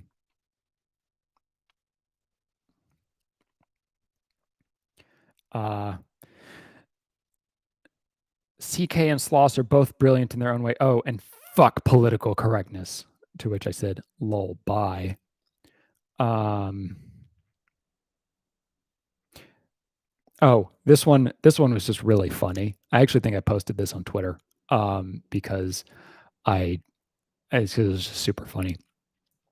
OMG, he has aged so much since I saw his last video on review of movie Solo. He looks so old and tired.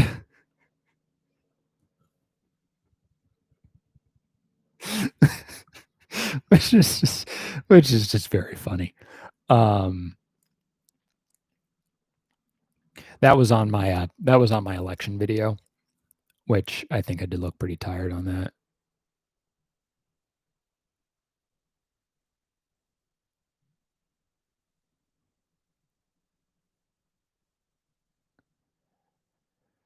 Yeah. But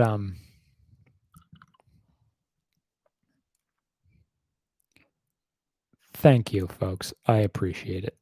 Um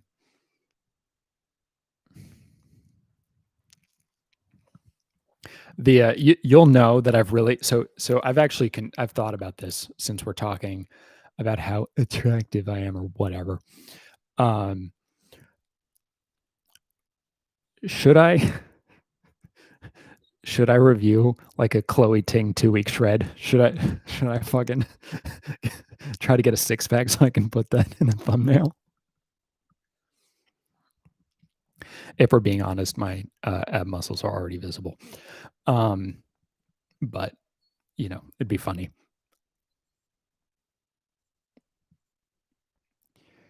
Yeah, K-pop stands are intense. I reviewed I reviewed Blackpink, and frankly, that's one of my reviews that I am less proud of because honestly, I just didn't know as much about K-pop as I do now. Um, but like As If It's Your Last is still one of my favorite songs. So um I don't have like a super intense six pack. Like let's be clear. There's just like some sort of definition there. But anyway, um, what reviewer do I think has had the worst effect on film discourse? hmm. uh, my my initial my gut reaction was Rex Reed because he's fucking trash. Armand White is also not great. I mean, but you know, Armand White's done some weird things to the discourse. Um, there's that guy who makes like 7 hour long objective movie reviews. Uh oh, actually, you know who? It's the fucking guy with the guy with uh the CinemaSins. That guy. CinemaSins has had the worst impact. Um has had the worst impact on discourse for fucking sure.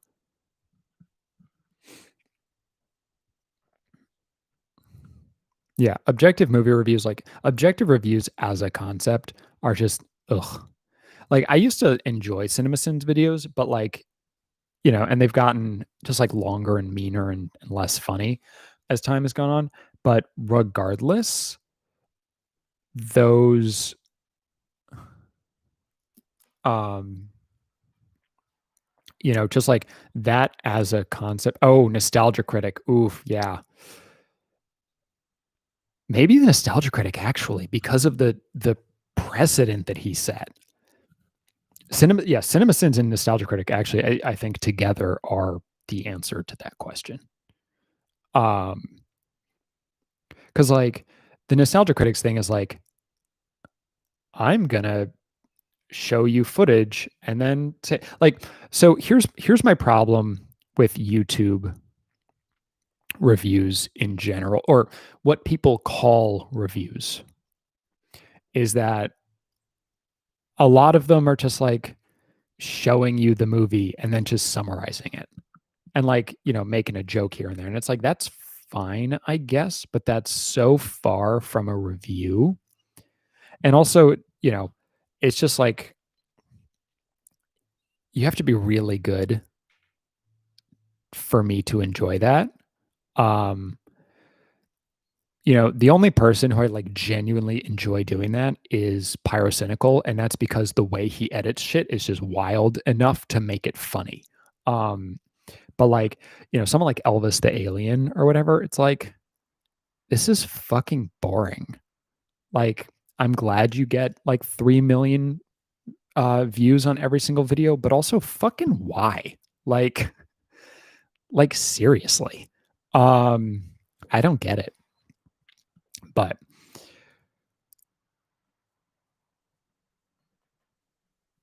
um,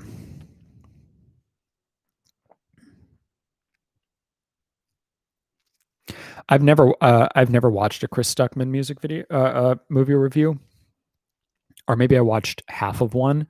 I'm bitter about it because people keep being like wannabe Chris Stuckman, even though he and I, like, purely looking at the length of his videos, are doing completely different things, and it makes me irritated that people compare me to him. Also, I just really don't watch other movie reviews because I don't want my own opinion to be swayed in general. Uh, Thank you, Craig. It was nice having you here. Take care of yourself, etc. Um,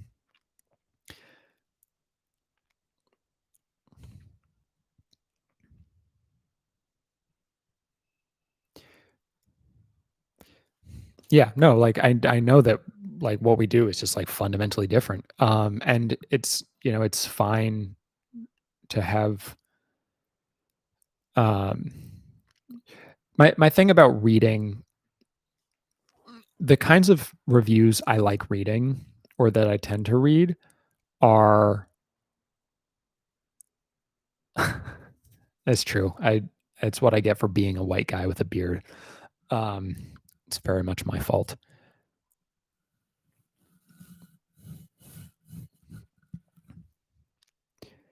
Yeah, I think that's probably true. Um, but to finish my thought about now I forgot. It's gone. Whatever thought I was gonna have, it's not there anymore. Um, but I like reading reviews from people who are way smarter than me. I like video essays. I don't like reviews. I like video essays.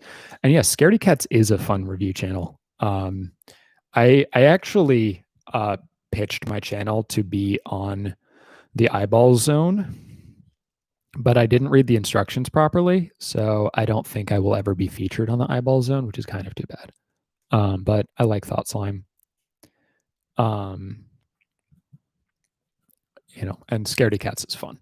But Scaredy Cats is another one where he's like, where he referred to a video as a review, which is like, that's not, like, he's like, that's just not a review. That's not a review, Matt. Matt's not here. It'd be cool if he was. I mean, feel free to let him know that he should support me. Uh,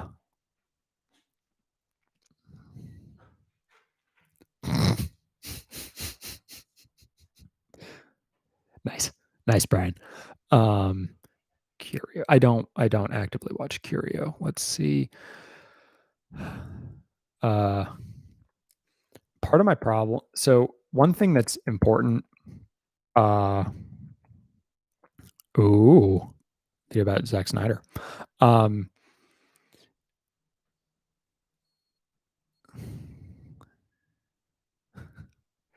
the my biggest problem with YouTube. That's not what I'm trying to say. The thing that will define whether or not I can watch a YouTuber is if I like their voice. Because if I don't like their voice, you should read my review of The Last of Us Part 2 on thedailybeast.com. I think it's well made, and I hated half of it. The um but like, there are so many people who I agree with, whose opinions I would genuinely like to hear, but I just can't because I hate their voice and I cannot, like, listen to it. Like, that's really the that's really like the last Like that's really like the primary deal breaker for me on YouTube. Like, I can deal with people who don't have particularly high production values. I can deal with um, people who say dumb shit sometimes, but like if I don't like your voice, it's just I can't get past that.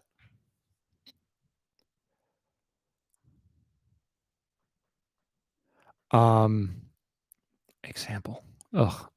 This hasn't happened to me super recently. Oh, no. There was some leftist YouTuber who were let's look up leftist YouTubers. There was I don't think it was Joel. Um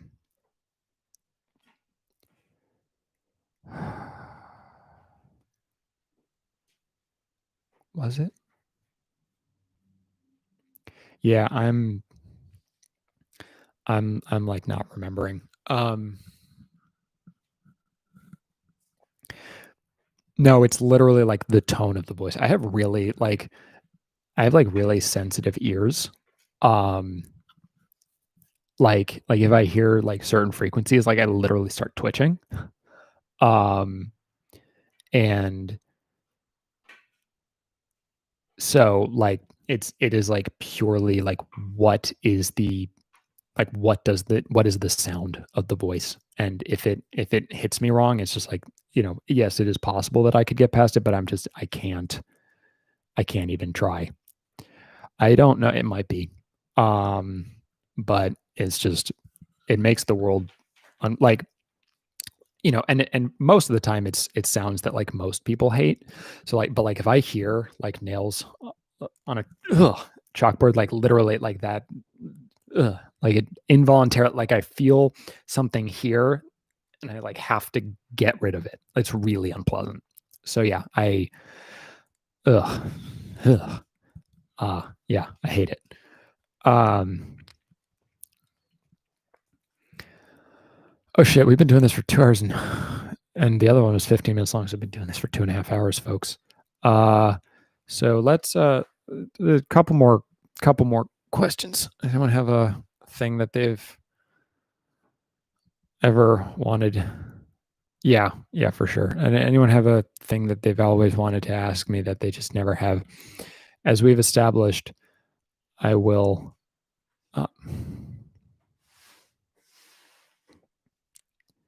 uh,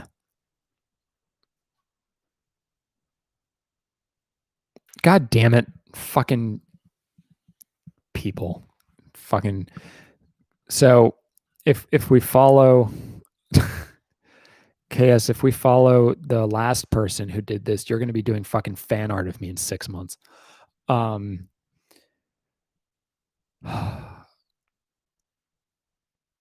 really just high pitched sounds in general. Um, I'm not bothered by like the sound of lip smacking the way a lot of people are, which is good because my I definitely do that. And I'm sorry if anyone has that like ansophonia or whatever it is that makes that a nightmare. If I found out a director, I mean, if the director made good YouTube, good movies, I wouldn't care if they made bad YouTube videos as long as those bad YouTube videos weren't like fucking uh, Ben Shapiro fan cams. That would definitely uh, make me not like someone. Um,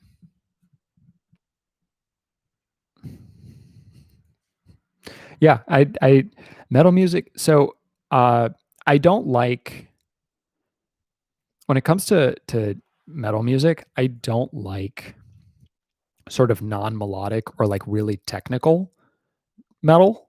I need stuff to be more melodic. Yeah, there are totally Ben Shapiro fan cams, and it's gross. um,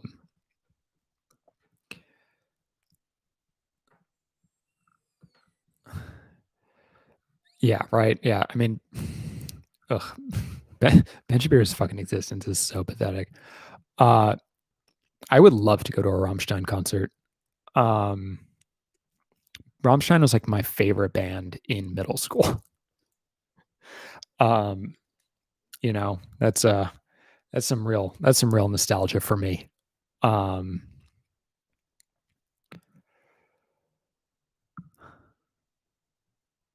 yes, I did.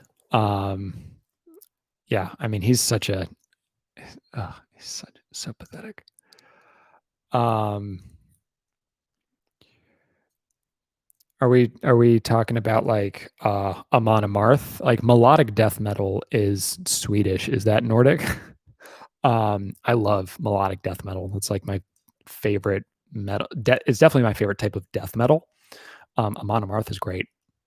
Arch Enemy. I went to see Arch Enemy. Actually, I had to leave Arch Enemy. It's the only time a concert has ever been too loud for me. Like I wear earplugs at concerts. Um, like I have earplugs that I bring because I'm very sensitive, as we've established. I'm a sensitive boy. Um, and but that is the only time that like it has been so oppressively constantly loud that I just like couldn't deal. Um, yeah, so that's uh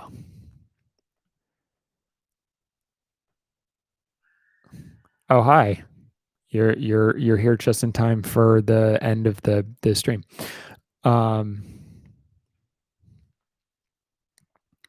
I uh I wish that I was more um I've actually so speaking of crop tops, I actually asked my girlfriend recently if she thought I could pull off a crop top because I saw someone wearing one and I was wondering about that. And uh did have are you are you hashtag notification squad? Um that's unfortunate that um that's unfortunate. I don't know how to make people find out that I'm doing new videos. Um yeah, I wish I was more secure. If I was um secure enough to wear uh more feminine clothing, but I'm just frankly I'm not. Um I mean TikTok, like, so I have never in my life questioned my gender and I'm still not questioning my gender, but clearly TikTok wants me to question my gender. Like TikTok is fucking convinced that like I should be having uh like gender identity problems. Like convinced. Um but I don't have any no matter what TikTok wants. Although I feel like I'm learning that like all of my best friends should be lesbians because apparently we have a lot in common. I'm insecure. Honestly, I don't even know how I look. I'm just super insecure. Um, I will never wear a football jersey. Uh, Absolutely not.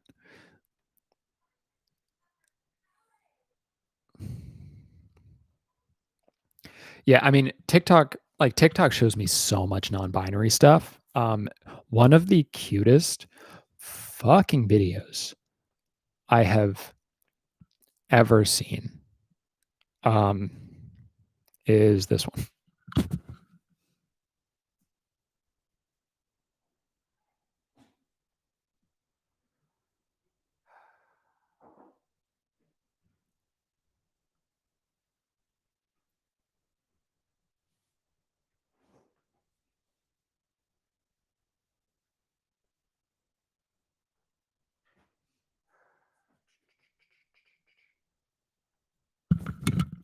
I have to scroll through my liked videos, and there's a lot of them, so it's going to take me a few minutes.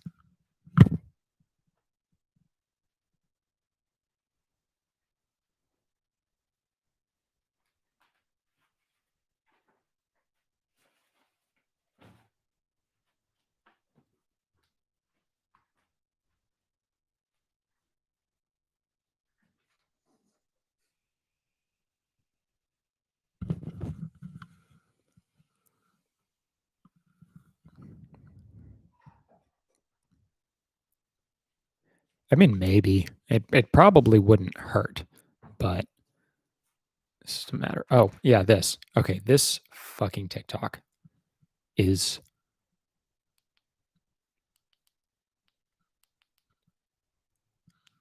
So fucking cute.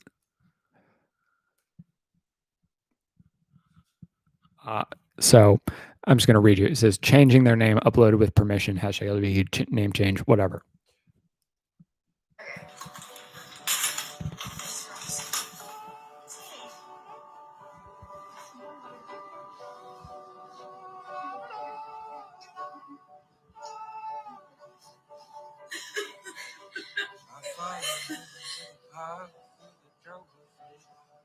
God, I never loved one like you.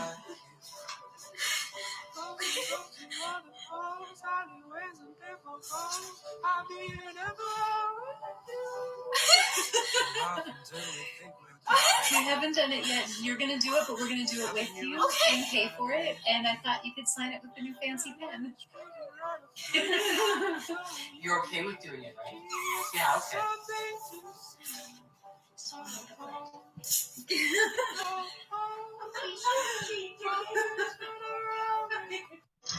It's the cutest fucking thing I've ever seen.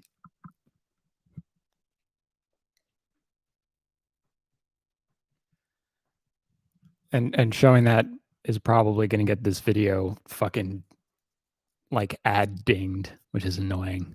But it's fine. It's cute as fuck. Yeah, good for Elliot. Yes. Yeah, my name is Alec.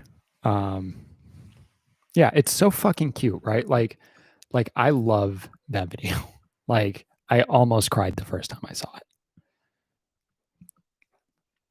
Right? It's just like god damn it. When people support other people, ugh. When do you want to start setting up? Okay. Okay, I have to go. Yeah, it's wholesome as fuck. I need to. I have been taking up the living room for the past fucking 3 hours, and it's time for me to go now. So, thank you, everyone, for coming. I appreciate your support as always. I will possibly do another one of these in 2 weeks. Yeah, I think I'll try to do one in 2 weeks. And then that'll, I think, be the last one for the year, probably. Oh, good luck, Willow. Do good work helping people be healthy and shit. Take care, folks. As this has been fun. I appreciate all of you being here as always. Y'all are so nice. Take care, folks. Bye.